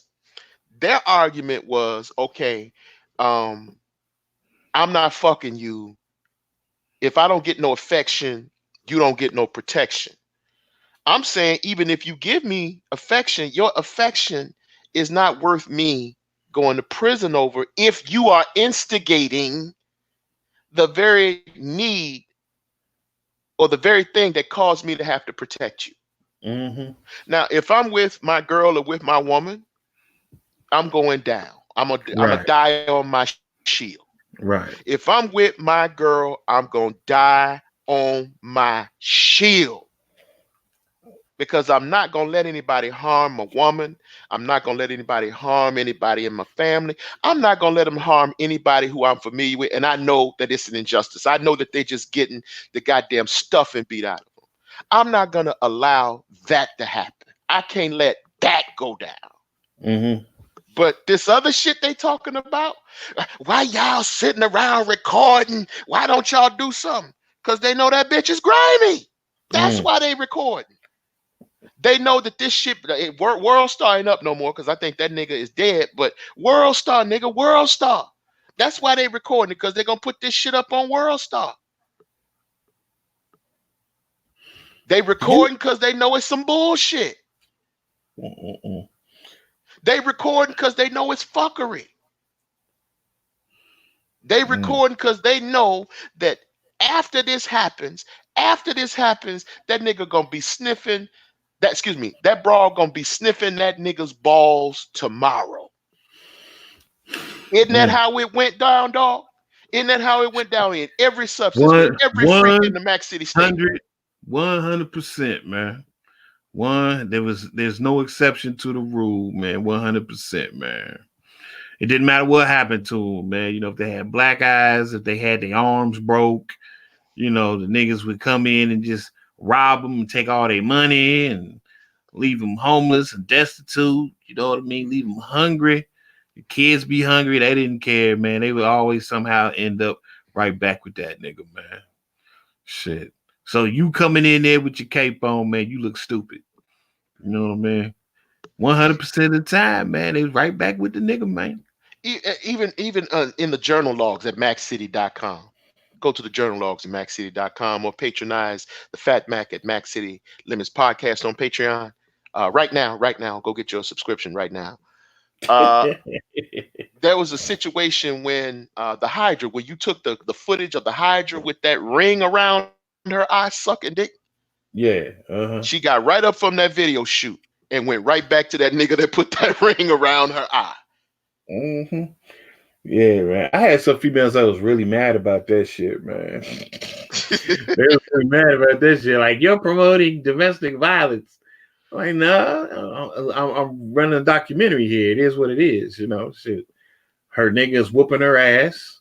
And she's the type of chick that she wants everybody else to flip the bill for this nigga's bullshit. You know what I mean? Because that's what she was doing over my spot, man. She was got her ass kicked by the nigga. And then she come over my house, you know, using me as the emotional tampon. Yep. Be like, oh, he beat me, he did this and he did that. And you know, and I just let all the females know, like, look, if you going to waste my time talking about some raggedy ass nigga that you just gonna keep on fucking. That you just gonna keep on fucking and you're using me as an emotional tampon, there's a cost for that. And you gonna suck some dick. And I don't care if your eyes black, and I don't care if your nose is broke. you go suck some dick tonight. That's right. You know what I mean? And I let them know that because for the most part, I don't want to hear that shit. I don't want to hear that stupid shit about you and this nigga. And hopefully, if I make you suck some dick over here when you at your lowest point, maybe you won't come over here running your mouth about that nigga. But you know what, Tony? It works in reverse. It works in reverse. I found that in trying to degrade and clown a bitch from coming over here using me as an emotional tampon by making her suck me off while she's basically crippled. That makes her want to come back and do it some more. Yo, homeboy. Yo, homeboy. Yo, homeboy. How can I use this knowledge to work for me? Man, this Funky Finger Productions over here, son. I shit you not, man. Every female I had do that, man. It's like as soon as they would get their ass kicked from their nigga, they would come right over my house, and they could not wait to do some ratchet shit. You know what I mean? They can still be bleeding out the face. They don't care. I was like, boy, there's some sick psychological crazy shit going on here. And so I just threw my hands up. I'm like, well, why should he be the beneficiary of all this mental anguish and damage females going through? I guess I'll get me a bite of this shit also or something, man. You know what I mean? But it just seemed like they just loved it. They enjoyed it, man. A lot of psychological crazy shit, man, that I picked up along the way on accident, man. You know what I mean? So yeah, I don't know. You tell me, bro. It seems like they're deeply masochistic. Right. That was the one thing that I noticed about a lot of ratchets. They're deeply masochistic. It seems like with the niggas that they're into, the niggas that understood their deep need for in some senses abuse. And we can argue that they're, why that happens, because of course there are moving parts and there are reasons, and it's a mixed bag of tricks, and there are a lot of factors involved in that. But it seems as though they have some type of fetish with not just physical masochism, but emotional masochism. In other words, the degradation thing. There's a deep desire for I don't know if it's the desire to be dominated. I don't know if it's the desire to, I don't know if it's because, dudes are always running behind them. I don't know. I don't know what that is. I don't know what that means or what that's about, you know. But it seems as though they have a deep need for emotional abuse. Is that what do they call that? Is that a form of self mutilation? Is that a form of self hate? What is that? What's going on with that? What's the deal with that? Shit, man. Well, this is what I call it, man. If we talk about MK Ultra, we talk about CIA shit. That's trauma-based mind control. That's what that shit. That's trauma-based mind control, man. I slipped over that shit, man. And I don't want to say I used it to my benefit, but you used it to your benefit. As soon as the broad got thoroughly just traumatized in a situation with her nigga, she would come over to my spot and I would reap the rewards of her being traumatized by this nigga. It's a weird thing. As soon as the trauma hits, then she comes over and I make her do any sort of act. It's a weird thing how that becomes an integral part of her personality and her psyche. It's a situation where she always feels like she has to do this and she will derive pleasure out of doing it directly after a traumatic event. Right. You understand what I'm saying?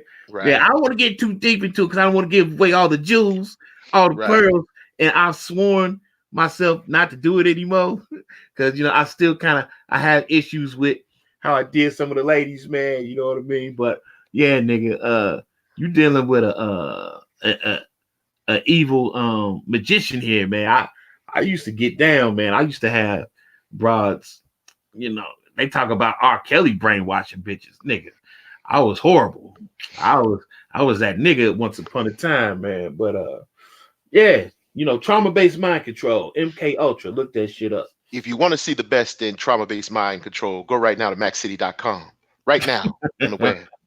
If you want to see an in-depth analysis of trauma-based mind control, you can also head over to Mack City Limits on Patreon. Right now on Patreon. Subscribe right now. Subscribe right now. Subscribe right now. Hey, all right. Back to the chat here. The Warrior. This is a book this book talks about a lot of that though. It's a book called A Billion Wicked Thoughts by, I think the guy is Gadam and Ogas. That is a very good book that gets into female sexual, or the sexual psyche of females.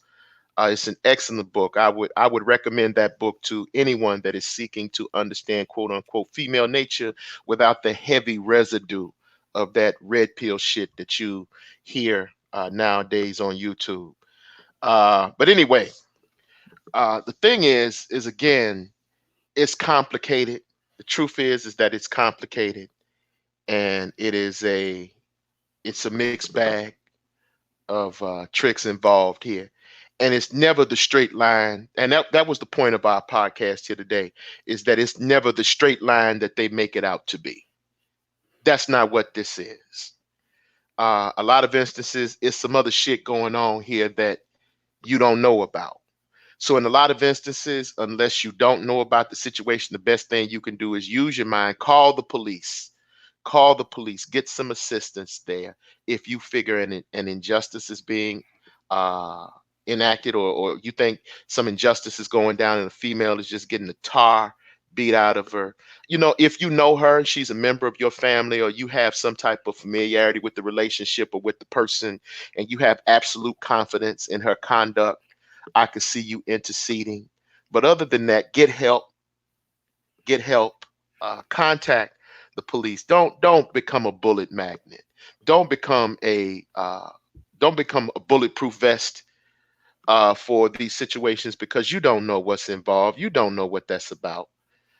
You don't know what's going on in these instances, but you always protect your own. Now, do I advocate the wholesale abuse of Black women? No, I don't.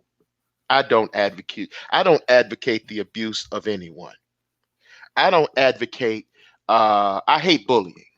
I hate bullying. I hate injustice. I hate that shit with a passion. But again, there are two or three sides to every ass whooping. There are two, three sides to every ass whooping. And so what I'm saying here is, just like you and I did with the R. Kelly case. People got twisted out of they got the nose out of joint with the R. Kelly case. They got twisted out. And my thing is, the story for me is, if we were talking about protecting women, and I'm looking at the conduct of her parents. Now, everybody knows that was R. Kelly. He was identified. Everybody knows that was him. And the girl in the video, they knew who that girl was. The parents knew who that girl was. But the parents, to show you how they didn't give a damn about that child, they jumped on the stand, knowing that was their daughter being urinated on and humiliated and degraded, and they jumped up there and said that wasn't their child. Now, I know what you're going to say. I know what they're going to say. They're going to say, well, they were paid off. But that's my child. No amount of money in this world is worth the innocence and the fragility and the psychological fragility of that child. So damn that money. See, if we're talking about principle, that nigga should have been convicted. Right there. He never should have been acquitted. They committed perjury. Perjury to aid in the victimization of that 14-year-old girl. But yet you want me to have more sympathy for this child than the parents have. They don't give a fuck about their child, but you expect me to do it. And then they got upset with me when I said that, and that other girl, LaRonda Pace, you remember her, met him on the courthouse steps when he's being charged with pedophilia. Where is her mama? Where's her mama? Why didn't her mother step forward? Where was her mama at? Where were they? And then LaRonda Pace came with a familiar tactic from your days, the referral game. Not only did she get in deep, and these women, not just her, not only did LaRonda Pace did this, but she had she went and recruited other women for Mr. Kelly. She went and recruited other girls for Mr. Kelly. You mean they ain't supposed to be held accountable for that? They left this nigga's house. Left the house and went and got more women, and brought them back. How am I supposed to feel about that? What do you say to something like that?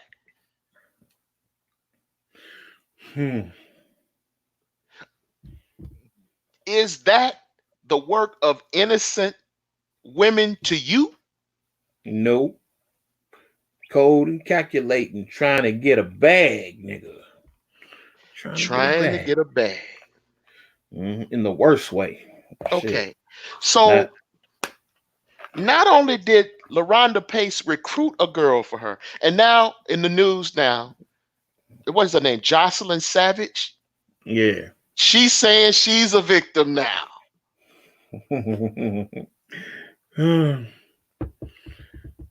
Maybe. well, from what I'm hearing, and I'm hearing all sorts of weird shit about that, man. And basically, are you referring to her Patreon? Yes. Well, Katz is insinuating that this Patreon really wasn't started by her, but it was started by her parents. Oh. And it's actually her parents, doing some red flags, some false flag shit by making it look like it's her when it ain't her at all. It's just them, concocting a narrative that their daughter is now going to come clean and she's now going to go victim status. Yeah. Wow. So I don't know how valid any of that is, but we both know, but that's the go-to move, once a female is cornered and she don't see any other way out, because of course that's happened with me a lot. You know what I mean? A lot of females get caught dead to rights.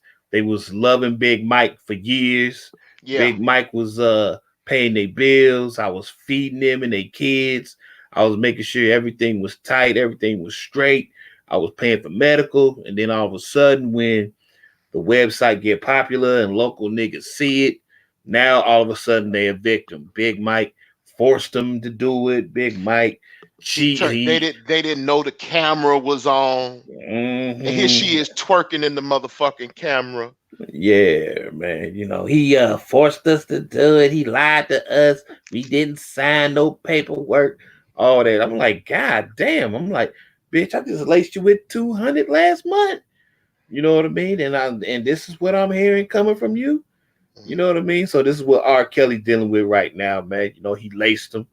He greased their pockets, greased their palms, took good care of them. But now, in order for the females to alleviate their guilt, and they don't want to be seen as skanks or hoes or whatever, the go-to move is I was forced and I'm a victim. And please feel sorry for me. I'm not going to be responsible for any of my actions. Yeah. So we've seen it, Tony. We have seen it ad nauseum. You know what I mean? And so when I look at R. Kelly, I'm just like, bruh, you done stepped on a landmine fucking with these underage broads, boy. You know what I mean? Because that allowed the authorities and people who don't really fuck with the nigga, man, to put their foot in the door and actually do some harm to this nigga, man. Yeah, he would have been tight if he just could have said no to the underage candy. Speaking of which, our favorite hoe, our admitted out and out hoe, is back in the chat today. Miss Misa Stacks says, y'all lie. I guess it's supposed to be lives. Y'all life revolves around busting a nut. Did you come to that grand revelation on your own? Thank you for your motherfucking unsolicited testimony. She says, I'm not trick shaming. I love tricks. Okay. She always got something silly to Always say, got man. something silly to say. Yep. Always come, but I like you, bitch. You can come on in here and shame me any day. Shit, let's get it, baby. Shit, that's what I'm talking about. Yeah, but that's the thing. So a lot of times when they're conscripting or when they're talking about these women being victims, I can't co-sign with that completely. I can't co-sign that. I can't co-sign the victim shit because again, I touch on the shit that they be leaving out. Yeah. I touch on all the shit. I'm asking all the questions that nobody else is asking. I'm asking all the questions that April hasn't asked. Why are they after her? And for you to supply that sex trap, no. I'm sorry. This is not sex trafficking. Not her. Nah, that she does not fit the description. So yeah, it's definitely some shit in the game here. It's definitely some shit in the game here. And again, I'm not gonna go for it. Not now, not ever. And no. This girl done got caught in some street shit from my perspective. This girl done got caught in some street shit, and now she's trying to invoke, the sympathy and the protection of the state to shield her from the consequences of whatever shit she done got draped off in. And that's my official verdict. And that's the last word that I have on the subject. Fat Mac, your verdict, please, and we're gonna close out the court here. Well, you know what it is, man. I declare shenanigans. Y'all don't know what that means. That's bullshit, man. I declare bullshit, but it will be interesting to see what happens at a later date. You know what I mean? See, I mean, to see what comes to fruition, man. Is she guilty? Is she innocent? Is she selling dope? Is this a domestic issue? I would be really, really interested to see where this leads to, man. But I sincerely doubt it is. Imagine that shit, man. Human trafficking. This broad, 40-something-year-old black woman. They usually they don't never really check for that sort of demographic, man. I'm bewildered on that one.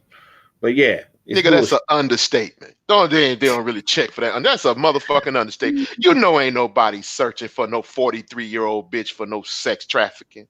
No 43-year-old ratchet in East Point to be sex trafficked. Ain't nobody searching for that. That's a very different fetish. Yeah, right. Very different fetish. Wait, you never know, man. You might have dudes that really have a proclivity for 40-year-old black women. Hey, Mac, stop being funny. Mac, stop being funny. Cut the shit. Fat Mac, cut the shit. Yeah, shit. Ain't no rich Arab sheik overseas. Want no 40-year-old ratchet from the hood. No 40-year-old chick from the hood. Well, it depends on, maybe they're trying to make a snuff film, man, and just anybody will do. You know what I mean? Maybe they just want to take somebody overseas and do some really disgusting things to a female that ends in death. You know what I mean? Like cut her limbs off, or you don't necessarily need. I'm serious, man. This shit goes down, man. You don't necessarily need a young, cute girl for that. You got cats and maybe they just want to kill someone. You know what I mean? Shoot, they take them to a black site, tie them up. I don't know what they fetish would be. Pour battery acid on them. and they went all the way. They skipped over New York. They skipped over Chicago. They skipped over Boston. They skipped over Jersey. They skipped over Cleveland. They skipped over Detroit. They skipped over Los Angeles to come all the way to East Point, to a neighborhood that's crawling with cops, to abduct a 42-year-old bitch and take her back overseas for a snuff film. Well, maybe the black site is in Atlanta or wherever where's it? Where you said? Yeah. Maybe it's over there. Maybe it's in the basement of the CDC. Yeah. Uh-huh. Conspiracy theories, anyone? Mm-hmm. Yeah, man. Yeah. Mm-hmm. I don't know. But I do know that anything is possible, but I think it's improbable. I sincerely, I don't think this is happening, but you know, it could happen. Mm-hmm. In what universe? But what disturbs me is the fact that she's obviously lying. You know what I mean? She's obviously lying because the footage does not reveal what she was talking about. So that's where she dropped the ball at. Nothing's coming up. What's the word I'm looking for? Shit. You know what I'm talking about, man. Yeah. Nothing adding up. Shit. Nothing's tangible. Nothing coming up that's tangible. It's not reasonable. It doesn't make any sense. Right. Okay. So with that being said, we coming up on 2 hours for this live. I'm not doing no damn marathon here today. I'm sorry, that's not gonna happen. I want to thank the one and only Fat Mack, my brother, for joining me on this edition of Power and Strategy TV for the live holes, lies, and videotapes. A Mackcity Thanksgiving special. I want to thank him for joining us. I want to give a shout out also to Miss Naima Buckner, my mod, who has been here she's also one of my patrons. She's been a supporter here for a while. I want to give a shout out to all the people that came, to the chat to, sit with us today for this, this little impromptu holiday live. If we said some shit that had you clutching your pearls, I'm sorry. It is what it is, and that's what it is. But again, thank you. If you want to, support, go to Power of Strategies on Patreon. Power of Strategies on Patreon. Power of Strategies on Patreon, and they're telling me my PayPal don't work, which I fixed it. wayofstrategy44@gmail.com. If you guys have any questions, if you guys have any questions or any show topics you got that you want me to put out, because today we needed a little bit of niggardry because it's Turkey Day. So I did sanction, a little bit more niggardry than what we usually have on this channel. And it's always fun when I get a chance to get the Fat Mac on here and have him to recount some of these true hood stories. And so it just eggs me when when we have niggas like Officer Dick Johnson, out here trying to tell us about these females in the streets. It always kills me when I have these niggas always trying to tell me about how these streets work and how these females move in the streets. And I have prided myself as the thought whisperer. And I know when some fuckery's in the mix, So thank you guys for joining us. If you have any questions, again, wayofstrategy44@gmail.com. I have a poll up right now, my community tab. Go to my community tab on my channel. I want to do another show where I give up legal strategies for survival. I want to do another show where, I help people figure out how to protect themselves and defend themselves from the fuckery of the system. I have a poll up. Please go and participate in the poll. Please go and participate in the poll. Please go to the poll and vote for the show that you would like to see. Where you would like to see me breaking down the legal aspect of the game, as far as how to expunge felonies, as far as landlord-tenant issues, as far as back taxes, or just basic legal first aid, suing and being sued. Please go and participate in that poll and let me know what you guys would like for me to cover in the next topic on Power and Strategy TV. Thank you guys for supporting. Again, happy Thanksgiving. Absolutely, Miss Santos, happy Thanksgiving. Thank y'all for tuning in. They screaming marathon, marathon, marathon, but I'm not fucking with you niggas like that today. I'm going to get me something to eat, and and I'm sure Mac gonna go get him something to eat, and Mm-hmm. and we And gonna you know go where do I'm our thing. going? Where? Yeah, shit. Over Crybaby Dish House, the female that was trying to conscript me in a conspiracy online on her baby daddy. Yeah, yeah. Shit, I'm going. She said I got a plate for you. Shit, once upon a time I wouldn't be eating no food prepared by none of these females, man. But shit, man, I trust her. I trust her. That's my baby, man. So in other words, the good guy is stepping up again. Mm-hmm. Stepping up again, man. About to go ahead and get me a little something. It just goes to show you, man. It ain't what you do, it's how you do it. My babies Absolutely. love me, but of course it's because I always did step up, man. Even though I didn't do it in a ratchet sort of way or ignorant sort of way, I always did step up to protect my babies. The best way I knew how to help mitigate damage, man. And y'all can do it too. Y'all can do it too. You ain't gotta sit idly by and watch a bitch get her ass kicked. Yeah, you ain't gotta sit by and watch a nigga go up in her mouth and come out with her molars. You don't have to do that. We're not saying just allow women to be abused. That's not what we're saying. We're not saying just allow women to be violated, because on this channel, contrary to what people think, we actually love our babies. We love our babies. No We don't doubt, want to man. see, we don't want to see people we don't want to see people violated. We don't want to see people bullied and oppressed and abused. That's not what we're cut from. So with that being said, again, I'd like to thank the one and only Fat Mac. Please go over to mackcity.com and support my brother. Even go again, cheap plug. If y'all want to hear about these stories, and this is just, we haven't scratched the surface yet. There's almost a decade worth of stories. There is a decade, excuse me, worth of these true hood stories on mackcity.com. Subscribe right now, mackcity.com, Patreon, Mack City Limits podcast on Patreon, Mack City Limits podcast. Go and subscribe and read these stories, and you see why we have the disposition that we have. Fat Mac, we got a question before we leave here. Miss Nicole Michelle says, "Where's Boss Chick Big Mike? She was cussing you out last show." Man, everybody want to know. Man, I'm getting a lot of emails about this heifer. Man, this heifer, I'm gonna have to divorce this bitch, man. She's this bitch is really in her feelings, man. Last couple of times I done told her to come over here and take care of daddy, man.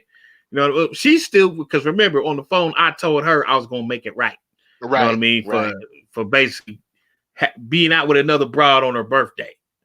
But I ain't did that, right? Because on the real, I'm feeling some type of way that she would even come at me like that, nigga.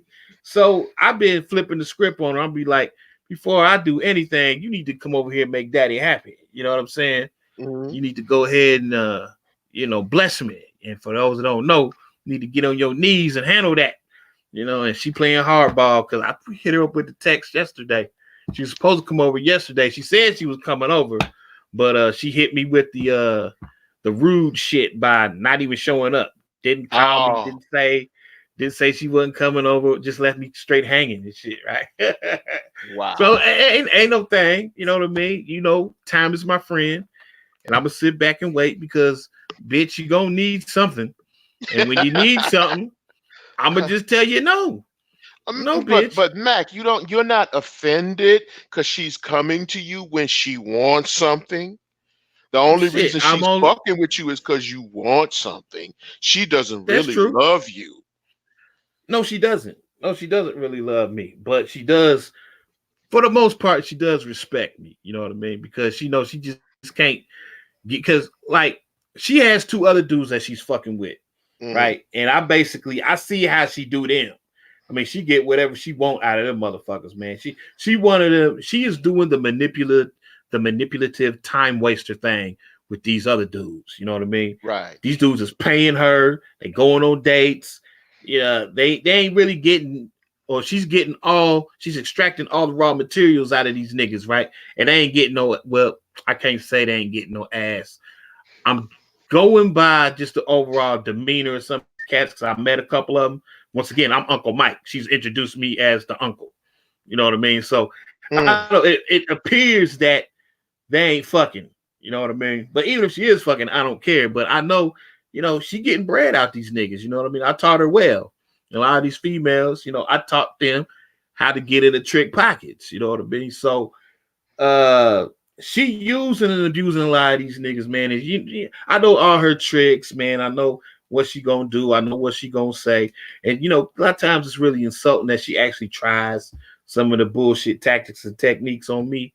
You know what I mean? But on the real, it's both of these broads right now. Hydra and Boss Chick. Both of them acting real funky right about now, man. You know what I mean? But that's typically, this is cuffing season. So you know how me and you do, with ebbs and flows, man, with the holidays and through the year, man. And typically a lot of females that we fuck with, they start acting funky around cuffing season, around tax season and shit. You know what I mean? So this ain't nothing new to me, man. I'll sit back and I'll just go on vacation. I just stack my chips, stack my paper. And when any of them call me and they need something, I'm just let them know you need to come over here and suck some dick. That's what you need to do. I don't like the way you said it. I don't give a fuck how you want me to say it. You owe out.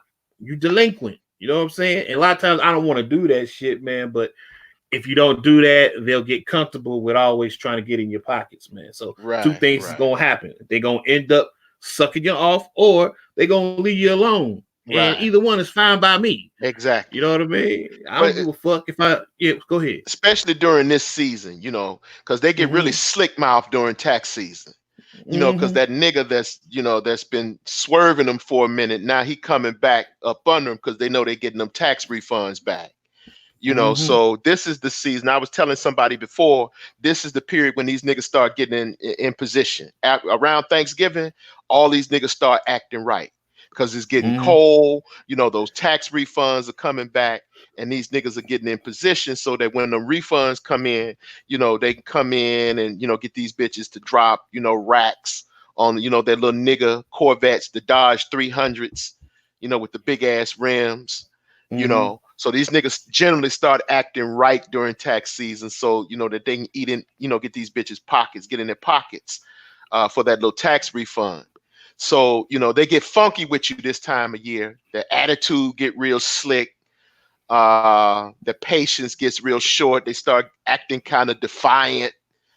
They become very, very uncooperative. They experience chronic bouts of whore's remorse. To the point where they start resenting what they have to do. And all of that shit. And that's just how it be. So when that happens, we generally say that, there's a disturbance in the force.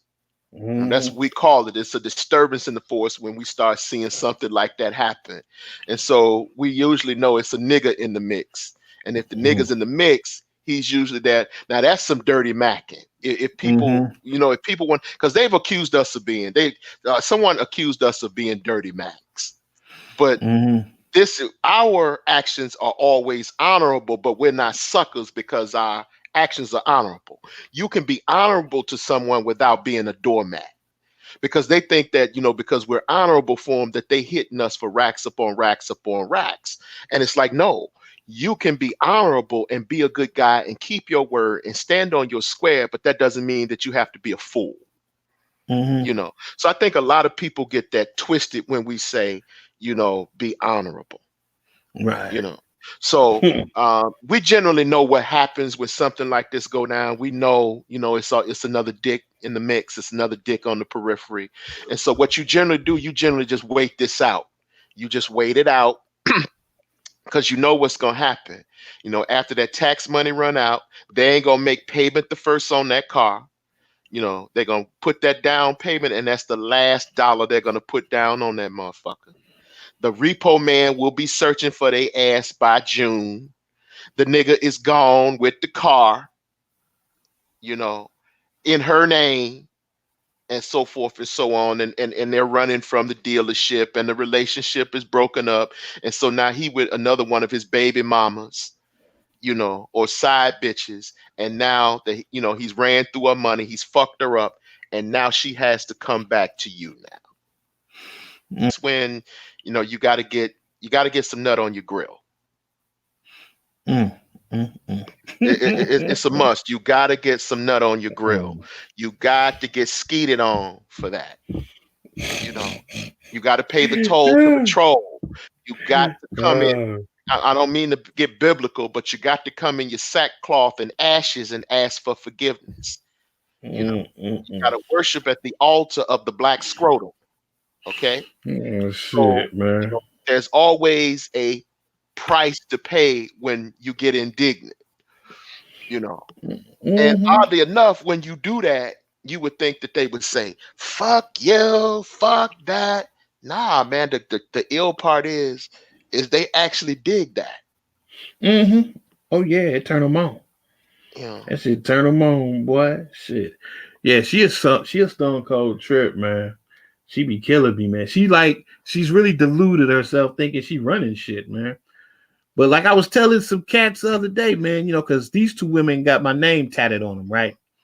And typically in the tat game, I've never had this much problems out of females that had my tat on them. Now, see, these two chicks, they my best game players, Hydra and Boss Chick. By far, they're the best game players. And I find it weird and odd that they both came to me the same month and volunteered. I wasn't thinking about this shit, man. I did that tattoo shit back in like 2008, 2009. You know what I mean? Just to prove that I could fucking do it. You know what I'm saying? Because niggas was always talking shit about, nigga, you just a chick. Nigga, you. I'm like, nigga, watch my smoke, nigga. You know what I'm saying? So, bam, show niggas that it can be done.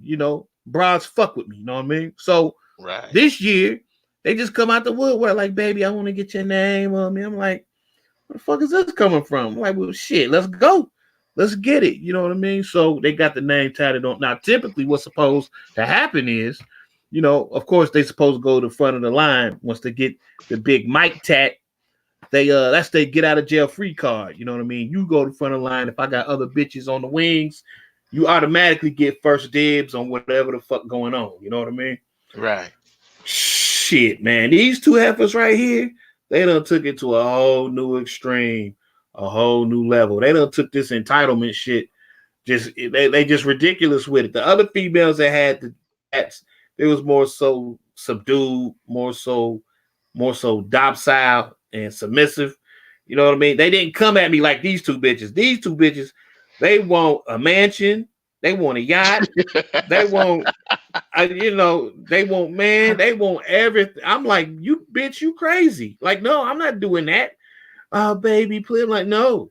And they getting indignant, man, about the shit. I'm like, no, just because you got the tat, bitch, don't make me your slave. You know what I mean? That just mean that shit, you go to the front of the line in front of all the other broads. That's all that mean. Okay? And that just mean if I got $20 extra and there's 4 bitches that need $20, you the first pick. That's all it means. You know what I'm saying? That's all it means. So congratulations, bitch. You get the $20. You feel me? But these bitches is like, I want to go to Walt Disney.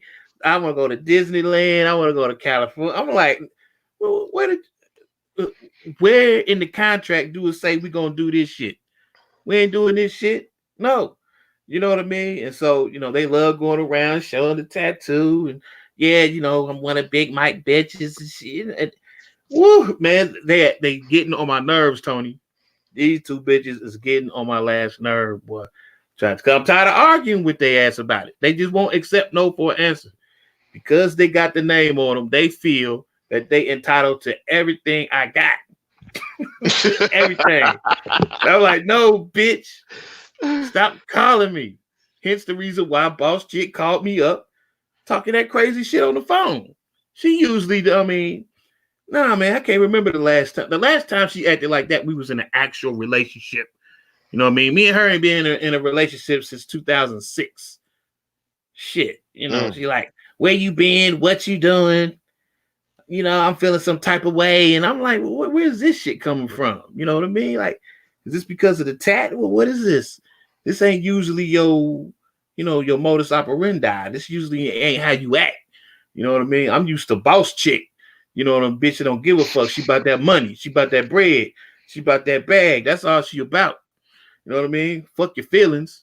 You know what I mean? But this bitch, I feel some type of way. I do have feelings. I'm like, no. I don't want to hear that shit. I don't want to hear that shit. No. So she been calling me. She been texting me. And bitch wants some money. And I'm like, no. You coming over here and you sucking me off. That's what you gonna do. You sucking dick. That's what you about to do. Shit. And she feeling some type of way about it because she feels she ain't got to suck dick because you got the tattoo. I'm like, I don't know where you got that from. The tattoo is not a substitute for you sucking dick. But she been good for a minute though, man. She just getting it.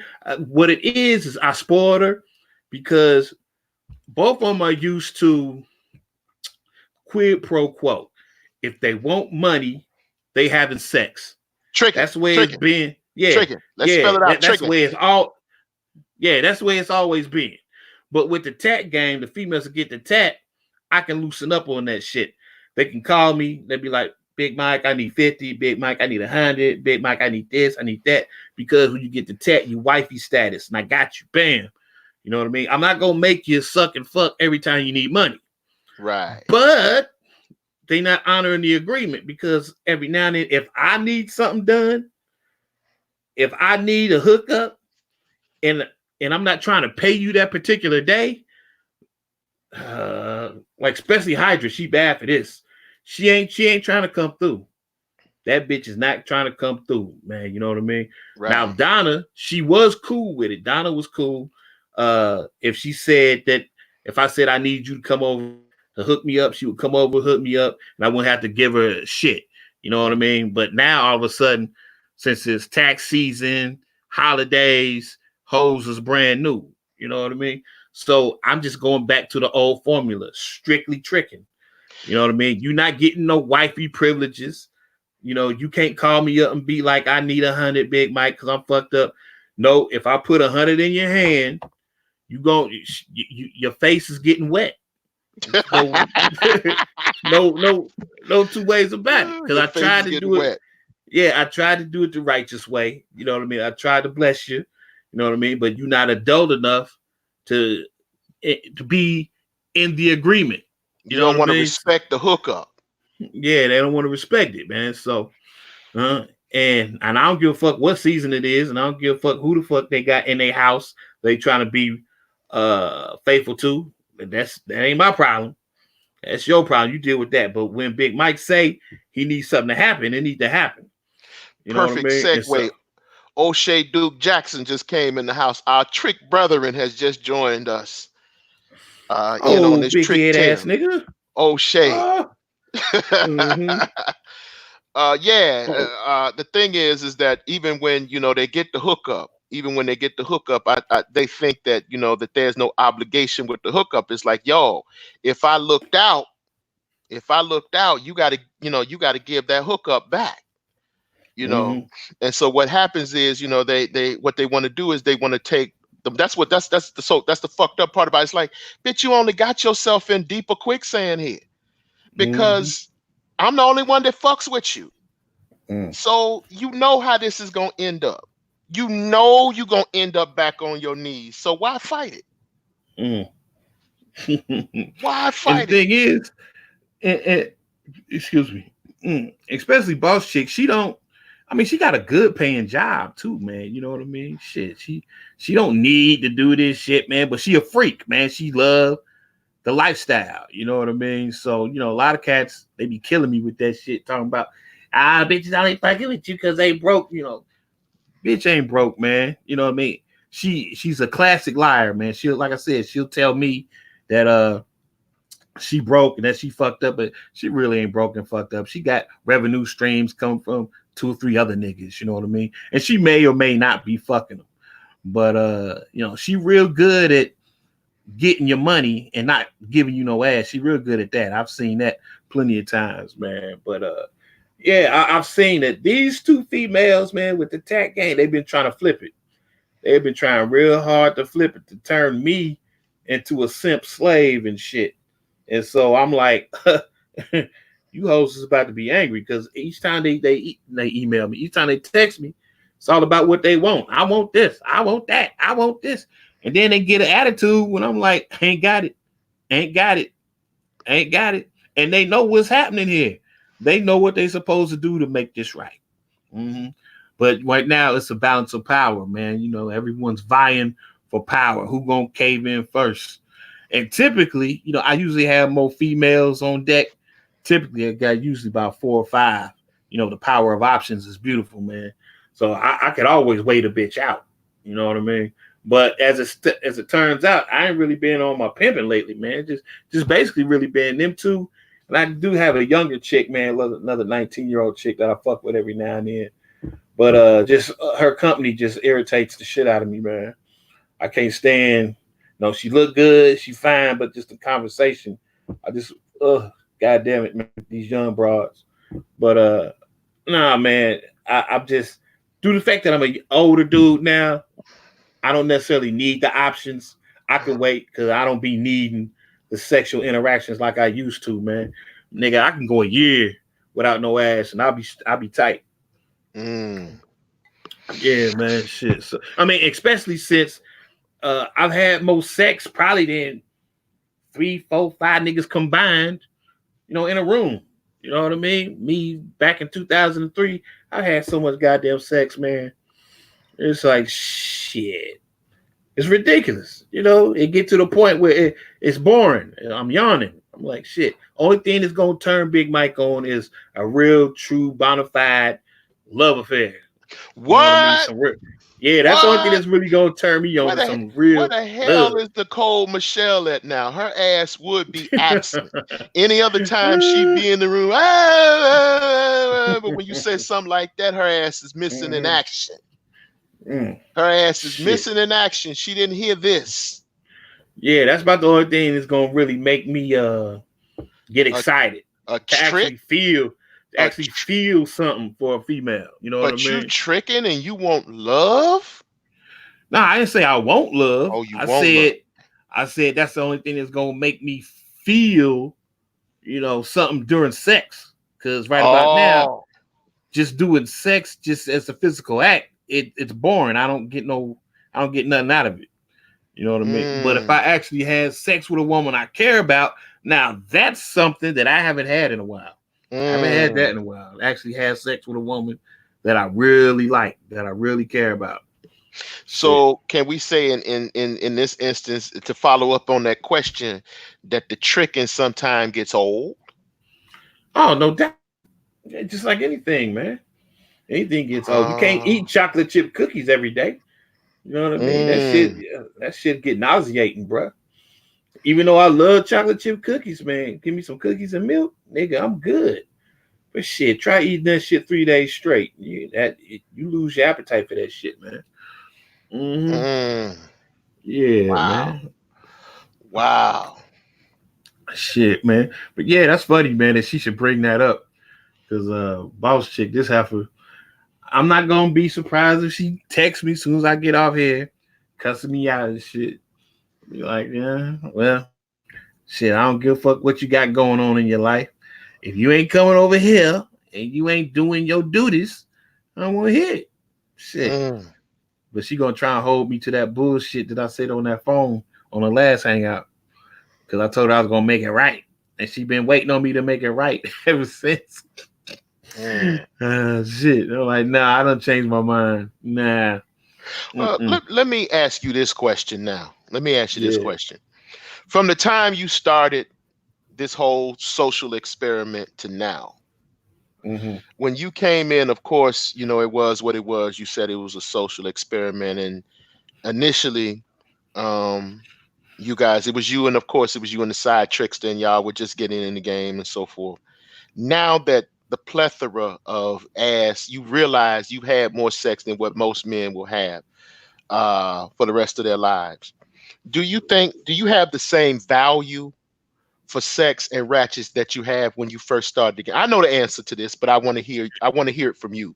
Do you have the same uh appetite for sex or for hoes or for tricking that you had when you came in this game? Has it gotten old now? Is it has it gotten to the point where it's become so easy to you to where you've lost the zest for it? You know, what's the deal? Is there a change from when you came in 10 years ago to now? Oh man, it's boring, man. I lost the. Let me see. I started doing it 2003, maybe Hmm. 2008, 2009. I was already tired of it, man. I mean, it was ridiculous how much sex I was having, man.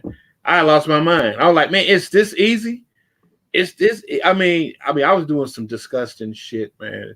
Be like having sex with like 4, 5 women in a day. You know what I mean? Getting blowjobs in the park, fucking them at hotels, getting blowjobs in my car. I just lost my mind, man. I was just like, damn, for like 5 years straight. Just always just sex. And this is and oh, this sounds so bad. But I was married at the time. And then I was going back having sex with my wife. Nigga, You you know what I mean? confessing. You confessing. I My nigga. defended you in a prior trial. Nicole is in here. Yeah, man.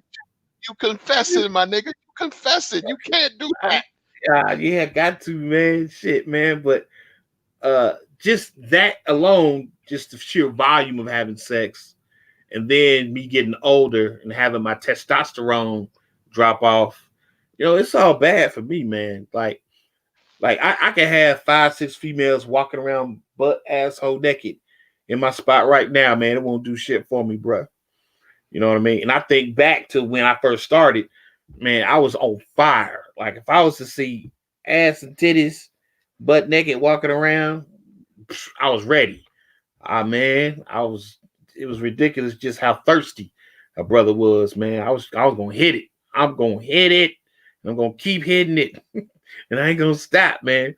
But man, I can have females in here butt naked. They could be laid out, doing lesbian shit, playing with toys and bruh, I'll keep watching TV. Don't mean shit to me.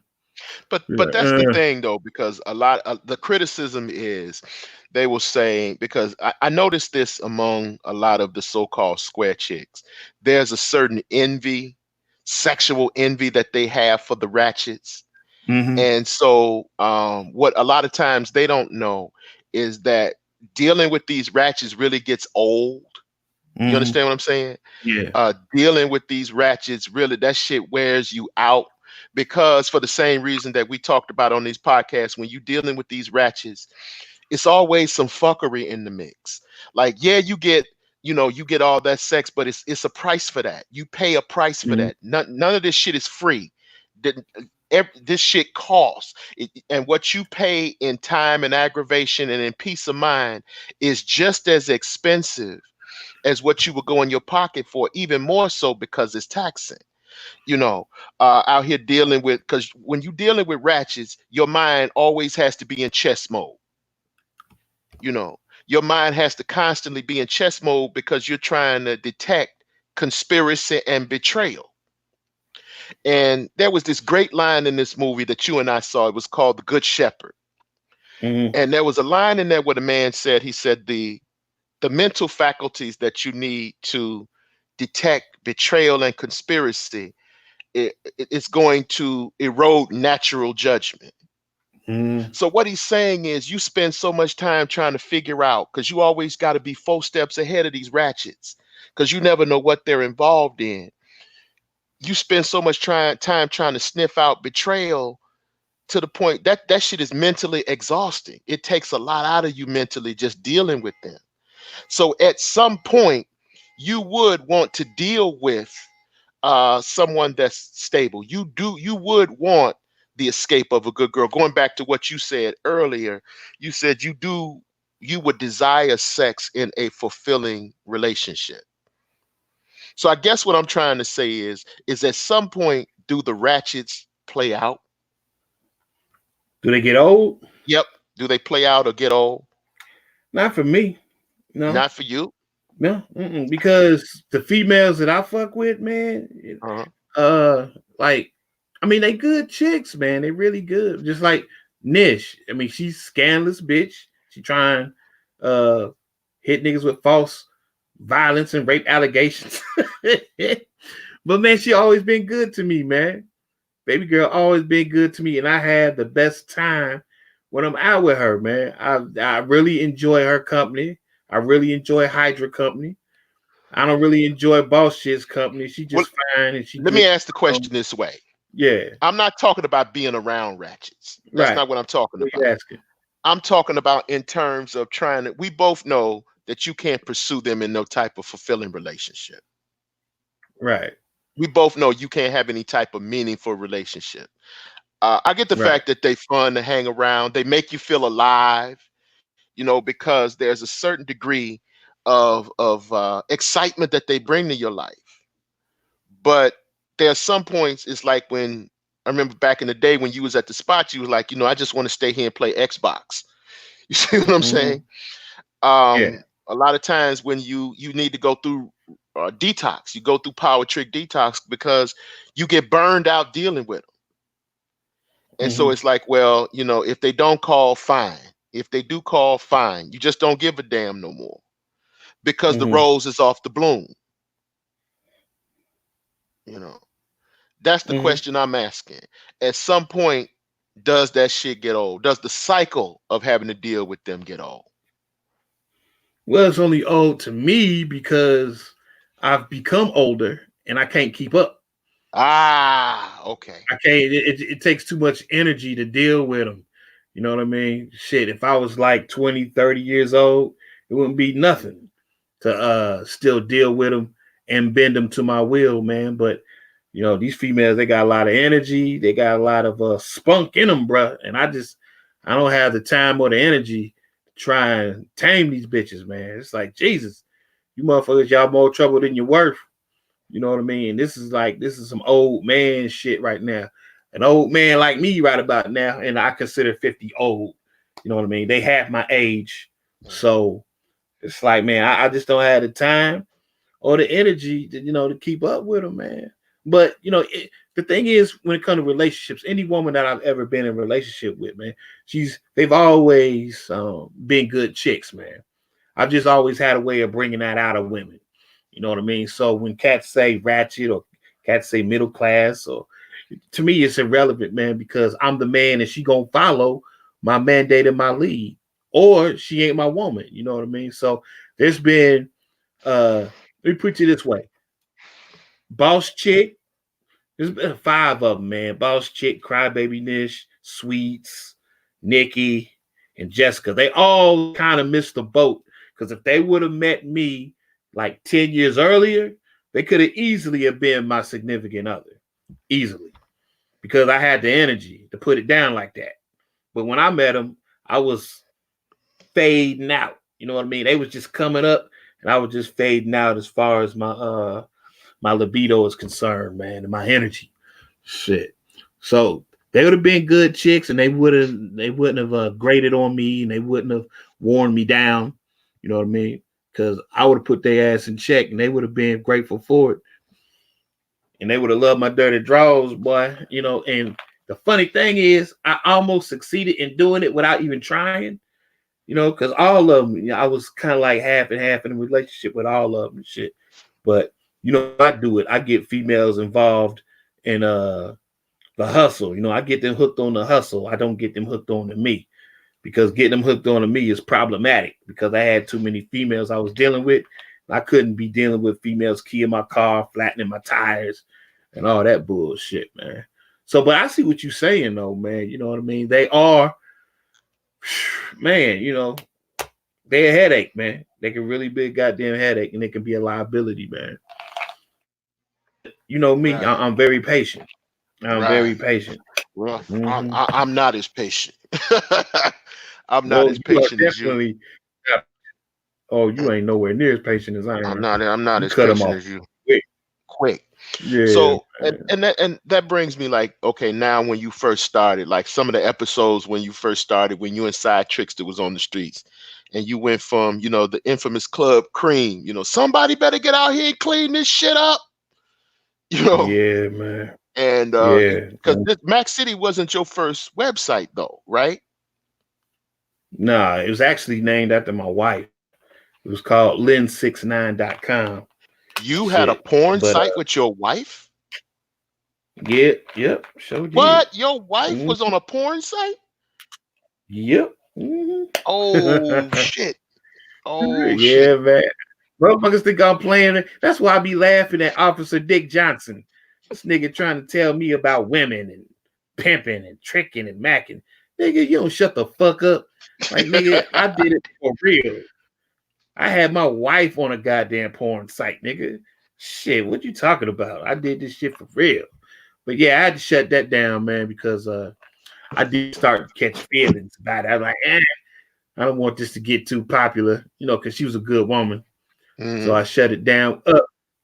Actually, because of the nigga I was rolling with, Side Trickster, that nigga sold me up the river locally, because didn't nobody locally know what the website was. What And then happened? some What females, happened? What did he do?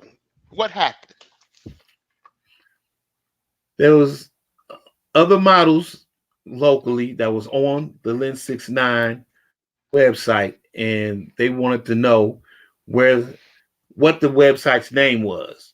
And I told the Side Trickster, don't be sharing the location or the URL of the website, because me and you are on it. A lot of local broads is on it, and wifey is on it. We don't local attention because we trying to build it. But this weak ass nigga, right? One of the females came up to him, offered him some pussy without paying. So then this nigga, he went ahead and sold me up the river and told 2 or 3 other white girls about the website, where they could find it, what the URL was and shit. And he did all that in the name of some pussy, man. So I What? He had to basically sold you tear it out for some down. pussy. Yeah, it sold me out for some pussy, man.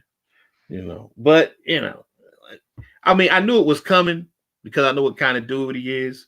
It's a funny thing. He's a real swell guy. You just can't trust him with no pussy, man. You know what I mean? So, yep. But the thing is, it was like a blessing, because I was thinking about shutting it down anyway, because I had, let me see, the first female on there actually was the wife. And then I started, getting Wait a my minute. game Your up and wife getting, was your first turnout? Is that what you're yep. saying? Yeah. She was the first one. And then I started going out, getting more and more females to jump on, to get on the website, do the modeling thing. Then I was like, well, I ain't even got to have wifey on here no more, because, I got these other broads waiting in line to get on and shit, man.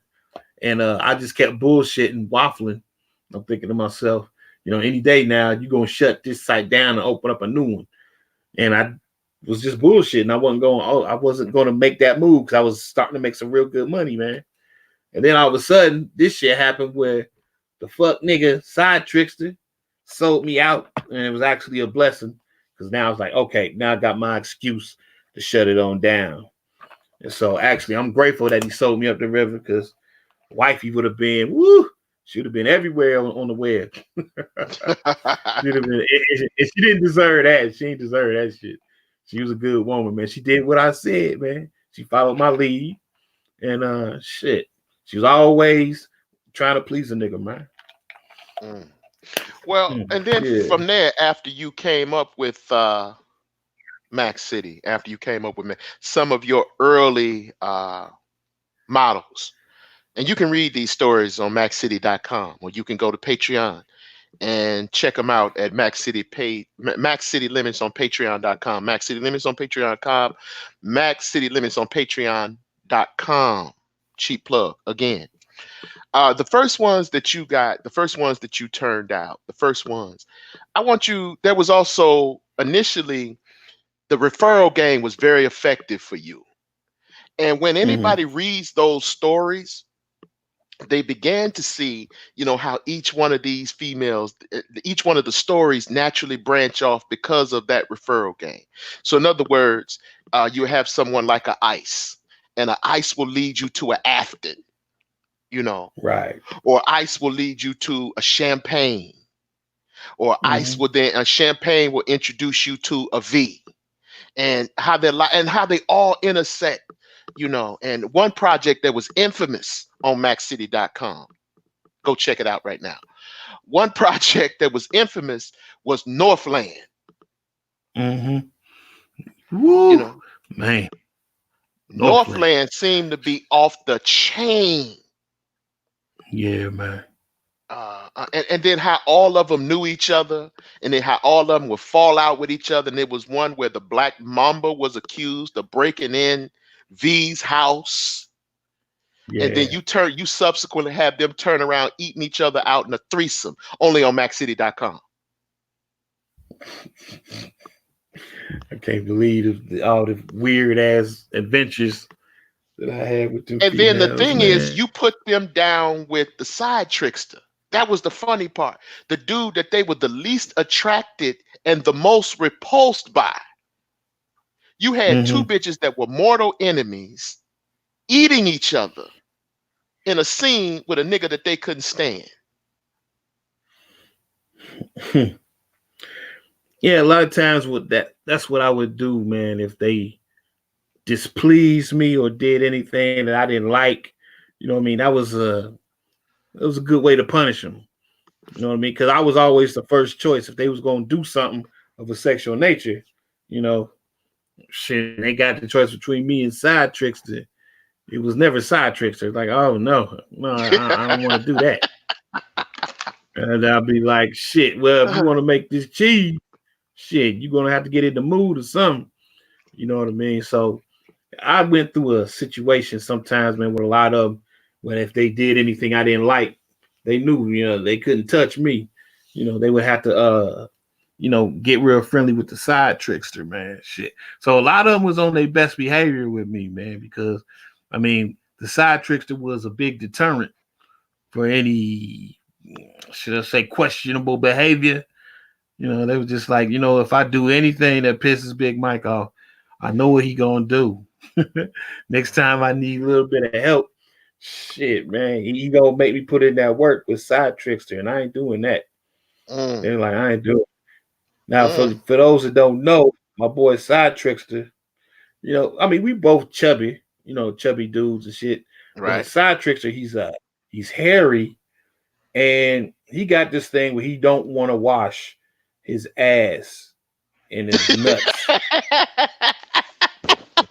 You don't like he'll go to work and he'll be at work all day, eating lunch, getting up, going to the bathroom, pissing, shitting, farting, whatever. Then he'll come to a video shoot, just take his shit off and be like, hey, what's going on, dude? What's going on, gal?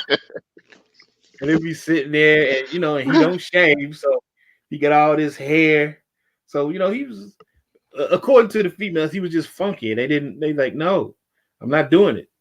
And then you try and get the nigga to do a courtesy wash. Like, man, take your ass in the bathroom, get you some soap, get you a rag, get between your crack, you know what I'm saying? He's like, I already took the shower, dude. I took a shower this morning, dude. I'm fine. I was like, no, nigga, no. This morning's not. No, we ain't talking about this morning. We talking about now. Go ahead, go in there now. And he wouldn't do it. Like, no, dude, not doing it. He like refused to wash ass and nuts. So I would just leave it up to the female. I'm like, hey, look, he say he ain't gonna wash his ass. So I don't know, but if you want this money, it is what it is.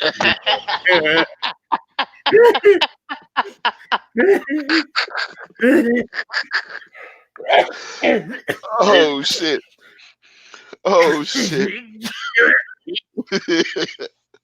Woo wee. Oh man.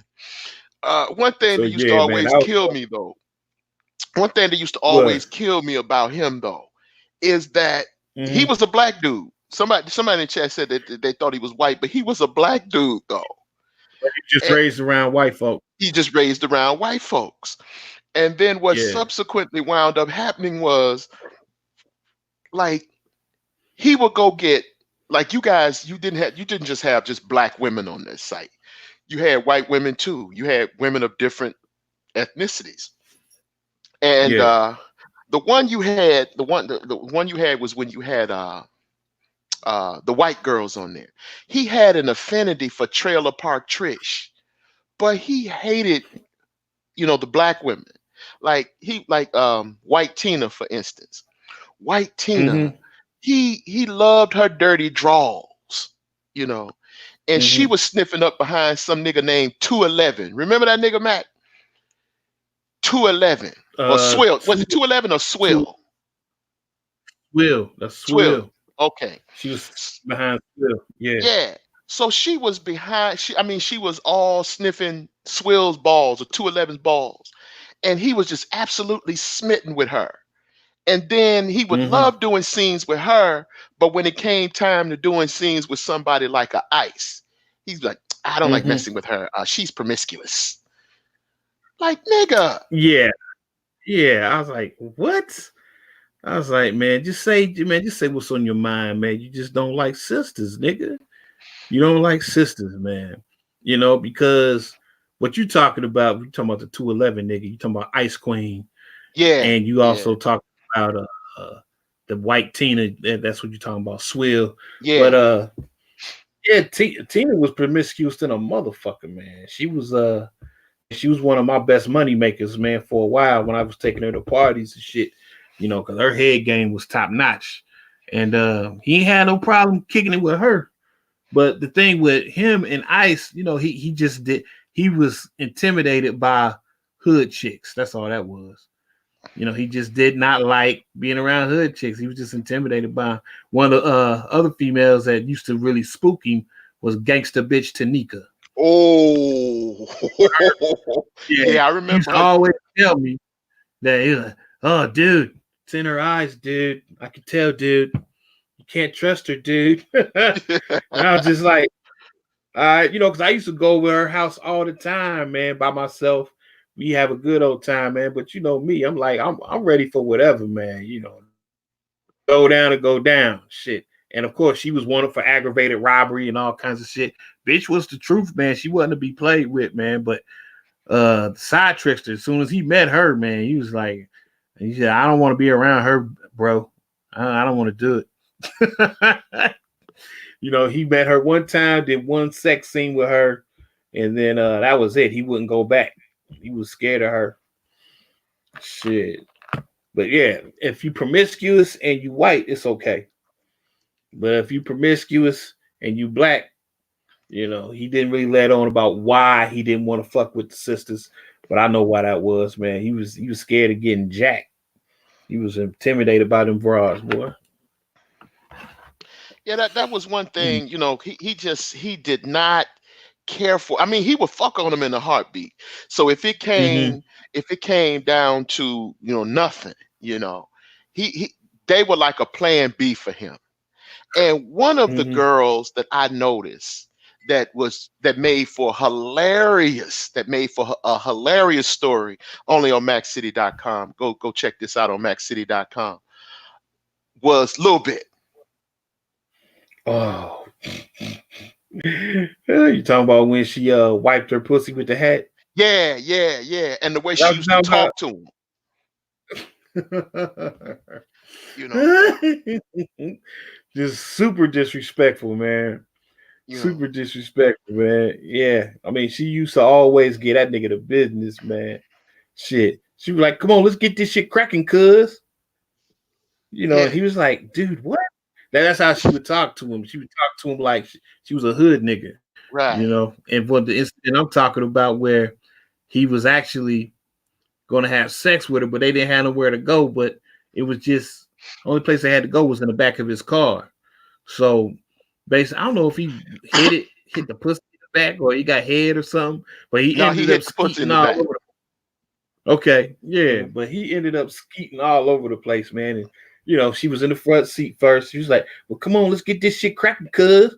Come on, cuz." You know what I'm saying? He's like, that's what he always used to say. He used to hate when she called him cuz. Come on, cuz. Let's get it cracking, cuz. They jump in the back seat. He hitting it. He's skeeting all over the place. No, he skeet up in the pussy.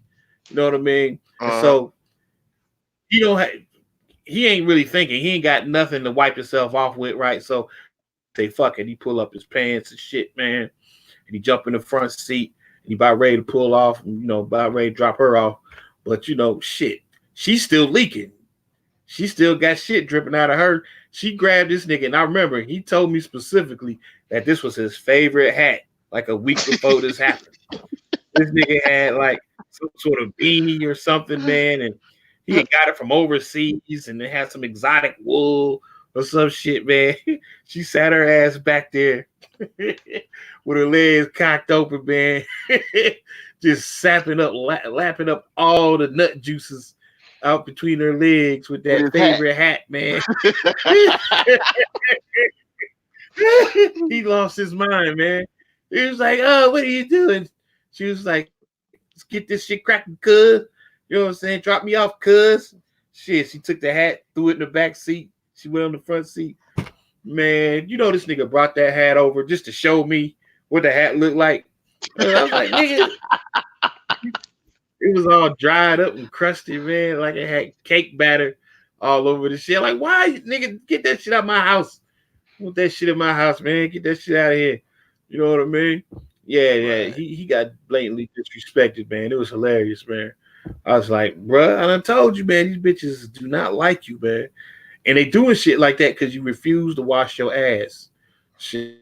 They be thinking about that shit. They always telling me, why won't he wash his ass, Mike? Well, I'm like, I don't know. Because I'm thinking to myself, he's probably doing that to get back at them because he has some sort of subliminal hatred for him. Right. So he thinking to himself, I'm going to make you sex me while I'm funky or something.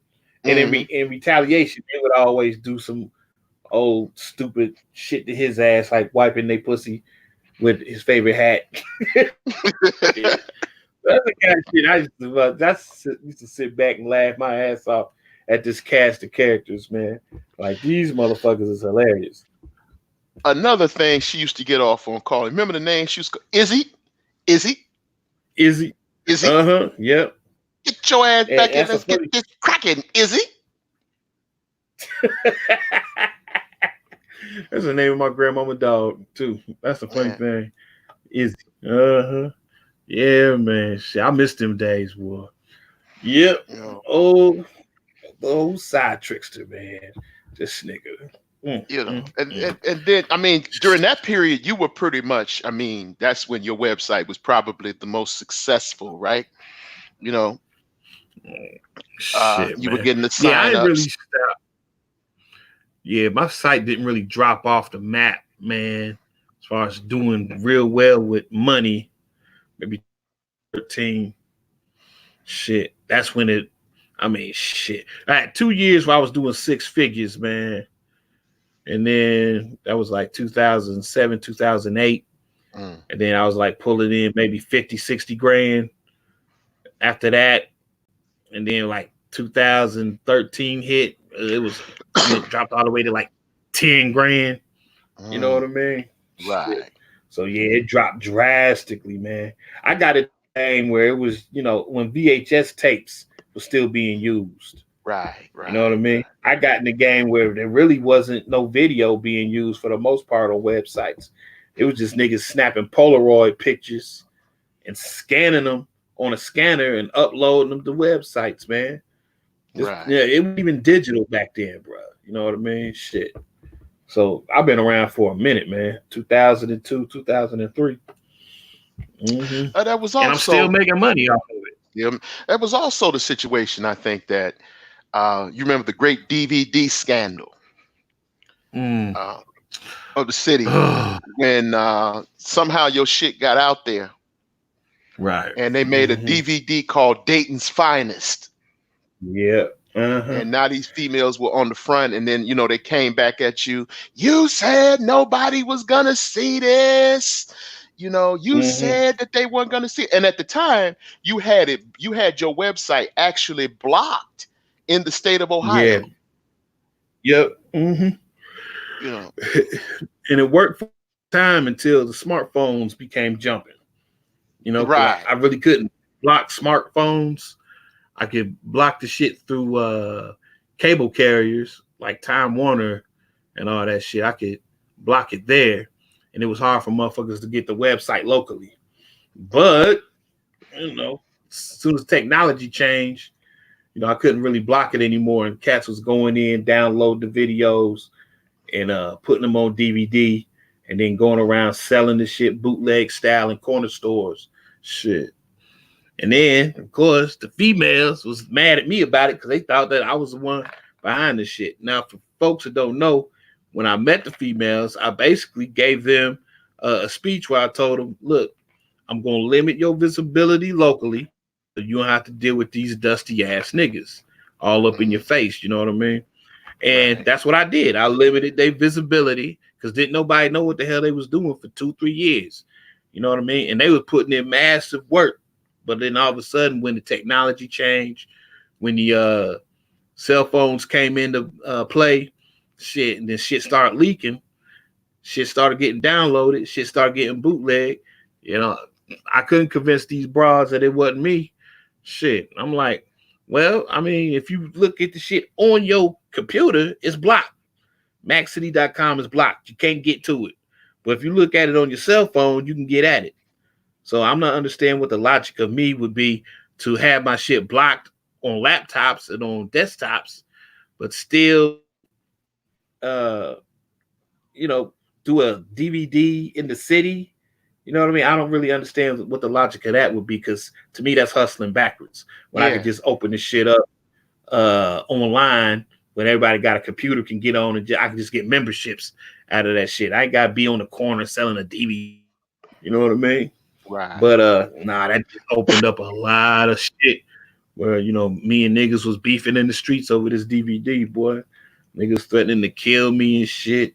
And it's kind of go back to what we were just talking about with April in this situation with her cousin or whatever, man. You know what I mean? Mm-hmm. Shit. It's a situation where I lost my train of thought, man.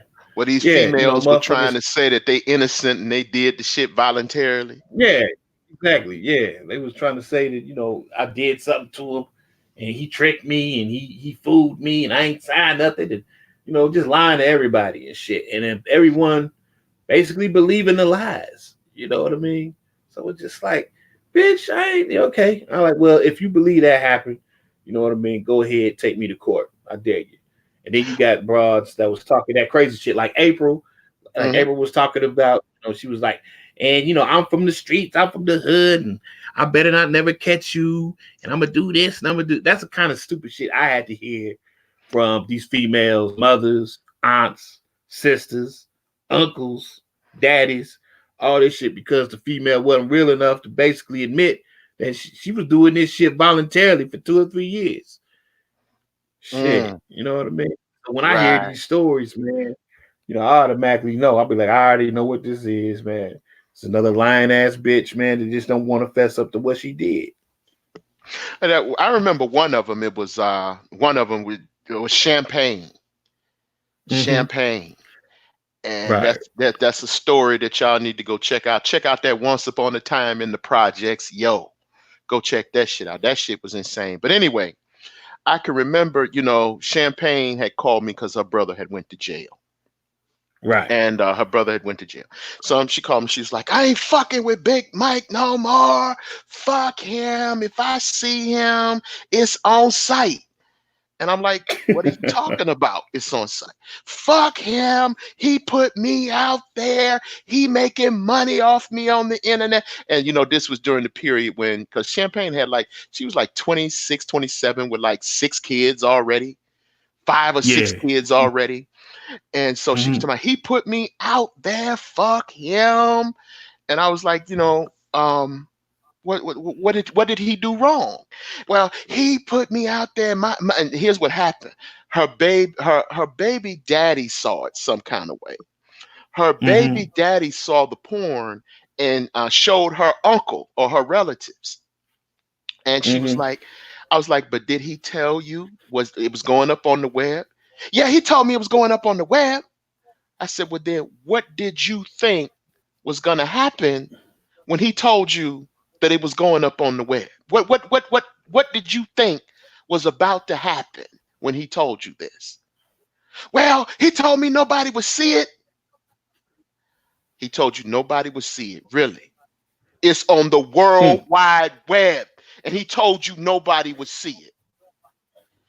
Yeah. And then I said, well, why would you do this? And she was like, well, I need the money. I was like, okay, you need the money. And I said, I saw your pictures. I told her, I said, I'm a fan. I told her, oh, I'm a fan of yours, Champagne. I'm a fan.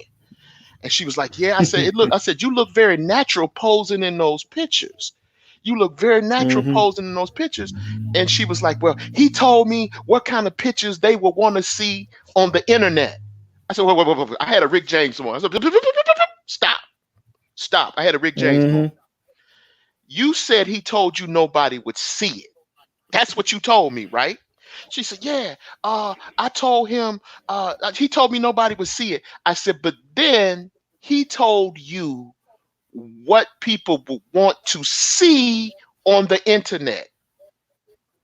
And the contradiction was totally oblivious to her.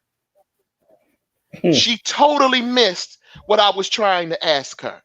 She totally missed what I was trying to ask her. I said, so in other words, what you telling me is he told you in one breath, he told you nobody would see it. But then on the other hand, he's telling you how to pose because that's what people want to see when he shows it. And she was like, yeah. I said, you know what? Okay. I'm done here. We're done here. You know, and she was really salty about that. She was really salty about that. And if I'm not mistaken, I think she actually called you with V, who is, I think, is that her cousin or something like that?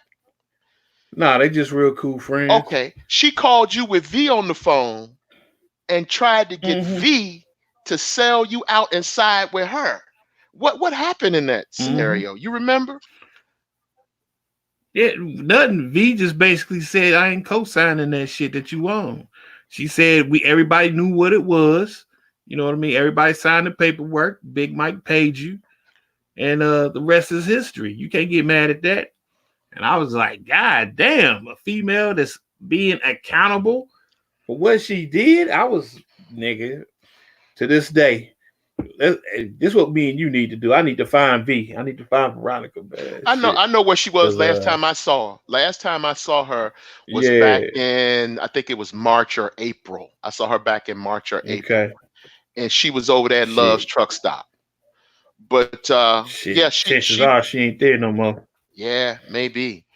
But yeah, it was a trip because she didn't want to take any accountability for shit.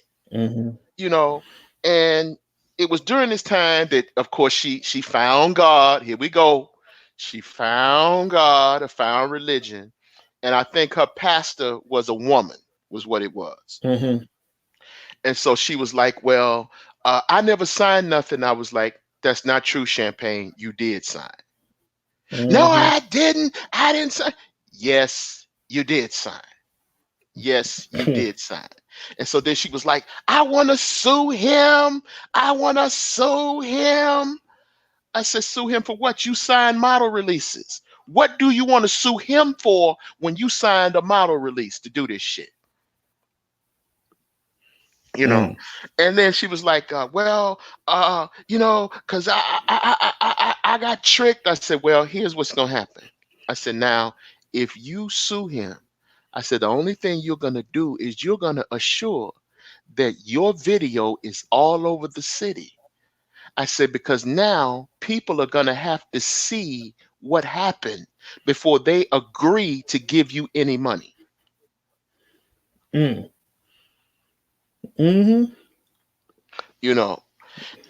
she went to, one of the attorneys she went to was a guy that I knew. And he said, well, Tony, what is this? I said, well, no, that's the dude that did that. That's my homeboy. Okay. That's some shit that she did because she needed some money. And he got him. He said, does he have a contract? I said, yeah, he has a contract. He was like, okay, I'm going to charge her $1,500. Never saw her ass again. Uh-huh. Never Yep. saw her ass again. And she melted, went right on off into the sun, with that shit. Sunset. Yeah. Yeah. And so after Mm-hmm. that, um, you can always tell, like, because there are ones that try to be mature, but they can't really be Mm-hmm. mature. Because, like, the Black Mamba, she was like, well, I know what I Mm-hmm. did. I know what I did. And, nobody forced me to do it. But then she would be like, well, I'm not tripping or nothing, Tony. I'm not tripping. Because I would see them in the streets. I became your Yeah. eyes and ears in the streets. And I would see them Mm-hmm. downtown. And they would say, because I ran into damn near all of them. And so Right. the Black Mamba would be like, well, I know what I did, and I was wrong, and I know and I understand. I'm like, okay, but why are we having this conversation? You know, Mm-hmm. and the reason she was having that conversation because like her baby daddy saw it. And not only did her baby daddy see it, but some other people, some of her family members saw it as well. So she was kind of shamed about it. But then at the Mm-hmm. same time, she was still trying to get on and do work. So even though she Mm-hmm. was exposed, here she was still trying to get on and put in more work. So on one hand, she feeling funny style about it, but then on the other side, she's still trying to get that money. Mm-hmm. You know, and then what was killing me is her blind mother actually wanted to get on. Yep, sure did. I was so close to making that happen, but she begged me not to do it. Yeah. Well, that's Chocolate or Black Mamba, she Black begged Mamba. me, don't do it. Her Yeah, her champ blind mother want to get on and put in work. Her mm-hmm. blind mother. On Mackcity.com, they got sisters, daughters, and mamas. Mackcity is putting them to work on the family plan. Mackcity.com, the family plan on Mackcity.com. Go there and you can see that. Another plug. But and then after that, it was a subsequent. That was like during this period when they started. Of course, they start turning on you, not wanting to take responsibility or accountability for the shit that they did, and you became public enemy number one for a minute. Mm-hmm. And I got a call. I can remember getting a call from DCD, Oh and Lord. you calling me about this shit. Why are you calling me about this shit? Because my daughter saw it. Okay. You tell him It's to take it porn. down. Yeah. My daughter saw it, and then her auntie jumped on the phone. Well, you need to tell. I'm not telling him shit. I'm not Right. telling him shit.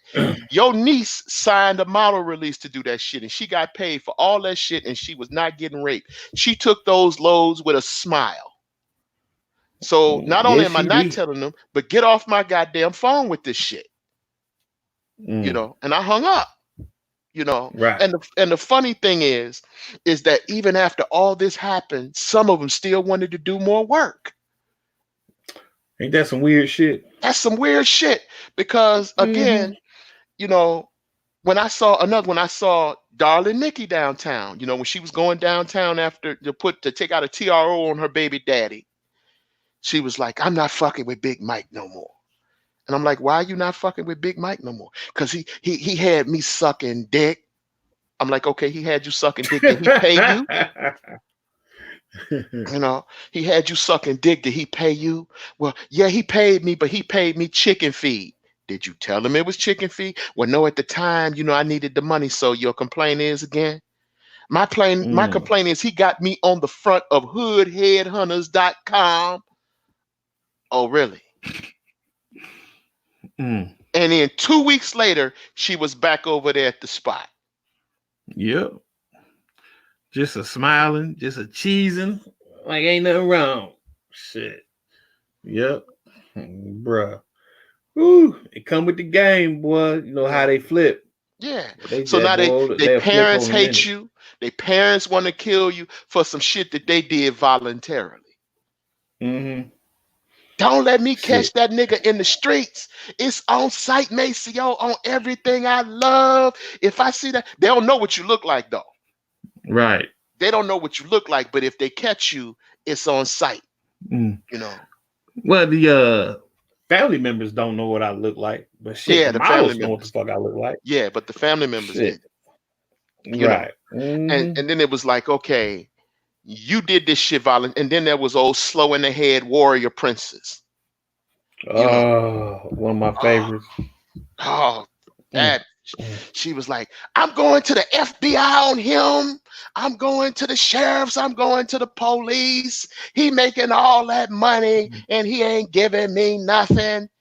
And the reason she got upset about it was because some dudes was teasing her in her apartment complex in the hood, mm-hmm. and somebody showed it to her daughter. They Right. called. They called. They were. She's.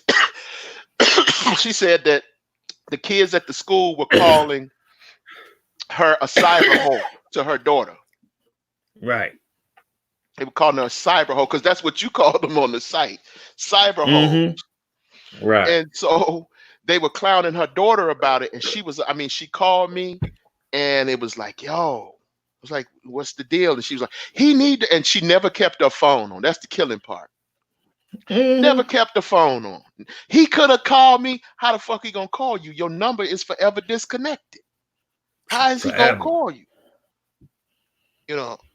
And I'm like, you're really slow. And she was threatening. I mean, it was really, he was like, look, dog, I'm done with these hoes. Because I was like, yo, why don't you keep Mm-hmm. making material? He was like, look, Tone, it's over. Look, it's over. I'm like, dog, they still want to put it like, dog, you don't understand. It's over. I don't want to see them hoes no more. Oh. It's over. Mm-mm. Mm-mm. You Shit. know? To fuck with them, man, that'd be inviting uh jail time, because I end up whooping one of them bitches' asses, man. Yeah, I'm yeah, like, yeah. no, it's just, no, no, no, no, no. I'm not even gonna tempt fate. And then it was like they even used to get you draped off and shit, even when you did just some, you know, you didn't do no porn, you just did some thong shots or draw shots. You remember like trouble? Mm-hmm. Trouble? Mm-hmm. Look, don't bring no Yeah. nigga to my spot. I'm gonna tell you again. Okay, look, I'm gonna tell you again. Don't bring no nigga to my spot. Okay. Again, the third time. Don't bring no nigga to my spot. You Mm. know. And she come in and take the motherfucking pictures, and then the dude come in and, hey man, how much she gonna get? Hey, you need to talk to her about that. Mm-hmm. I'm like, nigga, really? I was like, oh man, boy. Mm. Shit. Started to tell her just take your ass home. Shit. But I knew. I was like, if I tell her take her ass home and I don't pay her, me and this nigga gonna end up squabbling. And I'm like, I don't need that kind of bullshit over here, man. I'm over here ducked off. So I weighed the scales and I said, okay, I'm gonna finish with this shoot, and I ain't never gonna fuck with this bitch again. Mm-mm. A lot of times that's all you gotta do. Gotta weigh the scales. Like, is it really worth the drama? Like, nah, it's not worth the drama, man. Shit. I don't want to try and have to explain this to my landlord, man. I'm like, no. Like, what? You're conducting business in our apartments? Like, fuck. I'm like, damn. I'm like, no, never mind. Shit. Well, So I I mean, just had to hold that L. but that was one of the things that really used to kind of, that was one of the things that kind of tripped you out because again, they never wanted to take any accountability. And how easy it was for them to go to their family and relatives and potentially put you in a situation where you could not only lose your freedom, but you could lose your life or they could lose their life just because they didn't want to Mm-hmm. hold that L, you know. Shit. I mean, shit, nigga, for years, man, whenever females would come to my spot, man, I always had a pistol in my hand. You know what I mean? Because you just never knew what was beyond that door. You just never knew. Even though, you got the peephole, but Hmm. shit, motherfucker could be hiding down the steps, Yep. trying to rush in and do something to you, man. So my big thing was always with Afton, with her fine self. I always knew because Afton was notorious up, and she was just also agreeable, and she never said no. and she always did what I said. I'm like, this is the type of bitch right here that'll get me jammed up, man. So every time she came to the spot, you know, I made sure she seen me with that 9 in my hand, man. Shit, you know, she never questioned it because I'm gathering she knew what it was, what time it was when she seen that 9 in my hand every time I let her in my spot and shit. Like, nah, bitch. I'm like, if you gonna have somebody rush me, you gonna be the first one to get lit. You gonna be the first one to catch a bullet. For real. But yeah, boy. There was I actually. think about it now. Go ahead. Yeah, I just think about it now, man, and I'm just like, bruh, man, you had that much energy to deal with all that nonsense. Like, I can't even think about dealing with that shit now. Yeah. I'm like, man, you know, it ain't even worth all the head in the world ain't worth that shit right now. And That was. bruh, ooh wee, There was actually she used to get me together, dog. Oh yeah, yeah. There was actually a story. You got a script on that site. You got a story, a journal log on that site where you come to. I think, was that Northland or was that on the west side in the middle of a SWAT raid? You know, That was Northland. that was Northland when a Yeah. spot was They did a drug raid. yeah, and you thought you was being set up. Mm-hmm. You thought you That were was being a set up, setup. and you were ready to blast 'Cause- champagne. Man, I think about just how close I came to shooting her, man. It's like shit. Because I'm sitting in the SUV. All I heard was a lot of commotion. I heard a vehicle in back of me, and I heard a lot of people screaming. Then I seen a whole bunch of people running in front of my vehicle. And so I'm thinking someone's coming to jack me, man. That's what I'm thinking. I'm hearing screaming. I'm hearing a vehicle pull up. I'm thinking, and I got champagne with me. I just, you know, I was only there about 5 minutes, you know, and I had the 9 in my armrest. Nigga, man. I reached in that armrest. Champagne looked out the passenger window. She jumped out and started running. And I'm thinking, why she jump out and start running? You know what I mean? But just it was just thank God that I seen the SWAT run right past my window. And then I seen them run to a house adjacent to my ride, and they busted down the window, not the window, but the door. And they was doing a drug raid like right next to my shit, man.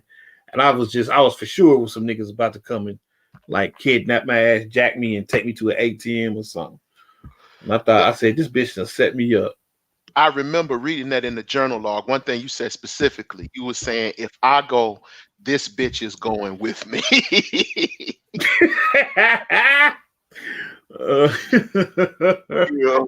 And and to this day, she don't know how close she came to getting shot in the head, man. Wow. She has no idea, man. Most did something horrible, dog. Absolutely horrible. You know what I mean? I could just imagine. Because, you know, every time I went to the projects, nigga, you know, I always had my shit on me. And I always had a head trigger, boy. I told them niggas I wasn't playing. Like, anybody come fucking with me, man, you gonna get this heat. Shit. And I always thought that, you know, because she hung around a lot of grimy ass dudes, man. So I was always thinking if I ever did run into some problems, she'd be one of the candidates to bring that problem and shit. Right. We got a question here. It seems like a crazy question, but I want you to answer this. And please be kind of easy on him. We don't want to beat him up too bad because he's one of our loyal subscribers and listeners. Walt Joe 100 says, what's the concern with another dude coming to the spot? Coming to the shoot, he means video spot. Shoot? He mean no. I think he means the spot. I think he misspelled it. What's the concern with another dude coming to your spot? Why would you be concerned about that? Because bitches don't perform when they got their nigga there. Shit. They real apprehensive about what's going on. If I tell her to smile at the camera and bend over and stick your ass out, you know what I mean? The nigga, he over in the corner looking salty. She over there on the couch looking all scared and shit. I ain't got time for that shit. Nigga, take your ass home. You know what I mean? You got your girl all scared. You know what I mean? I'm like, no, we don't do business like that. I'm gonna have her full undivided attention. And then shit, once she get done putting in this work, shit, you could be all up her ass then, nigga. You know what I mean? But he didn't actually come in. You know, I mean, I drew the line there. I'm like, nigga, you can wait outside in your car. You know what I mean? Shit. You ain't gonna get that off. Shit. So he had to wait outside in his car. But still, I'm like, nah, man, because that's how bullshit start. That's how bullshit happen. I would much rather not have no nigga in my face because a lot of these niggas ain't adult enough to deal with what their girl is doing to make that money. Shit. Right. And this was only just a photo shoot. It wasn't even no video shoot. She wasn't having no sex. But this nigga, he was livid. He was salty. You know what I mean? Which led me to believe that she was on some deceptive shit as well. Yep. She wasn't telling him the whole truth or the real about what was happening. You know what Notice I mean? how that theme keeps coming up. They never tell the whole truth, man. They never shit. And then they end up, getting niggas hurt. Yep. Holes, lies, and videotapes. Yeah. Holes, lies, and videotapes. And with that being said, that brings us to a close. I was supposed to close out this motherfucker an hour and a half ago, but we got to rolling, so I kept going. But this brings us to the end of Holes, Lies, and Videotapes. And I want to thank Fat Mac for coming in here. I want to thank everybody for tuning in. Please go to the Patreon section, his Patreon at Mackcity Limits Podcast at patreon.com, Mackcity Limits Patreon, Mackcity Limits at patreon.com. Also, Power of Strategies on Patreon, Power of Strategies on Patreon. If you're so inclined and you got any questions, hit me up at wayofstrategy44@gmail.com, wayofstrategy44@gmail.com. Also on my community tab, I have a poll letting you guys decide, or asking you guys what kind of legal game you would want to hear me break down next. Do you want to hear me break down felony expungements? Do you want to hear me break down landlord tenant? Do you want to hear me break down back taxes, or, basic legal first aid? So, visit the poll, go over there and holler at my brother, and we will be back here another time, another day. Thank you guys for tuning in. Mac, thank you for coming in, and thank you for taking us on this little walk down memory lane. And right now, I'm about to go get me something to eat because I'm hungry than a motherfucker. And man, likewise. Yeah. Until next time, in the words of Don Cornelius, this is my ending. I stole it from Soul Train. We wish y'all love, peace, and soul. We are out of here.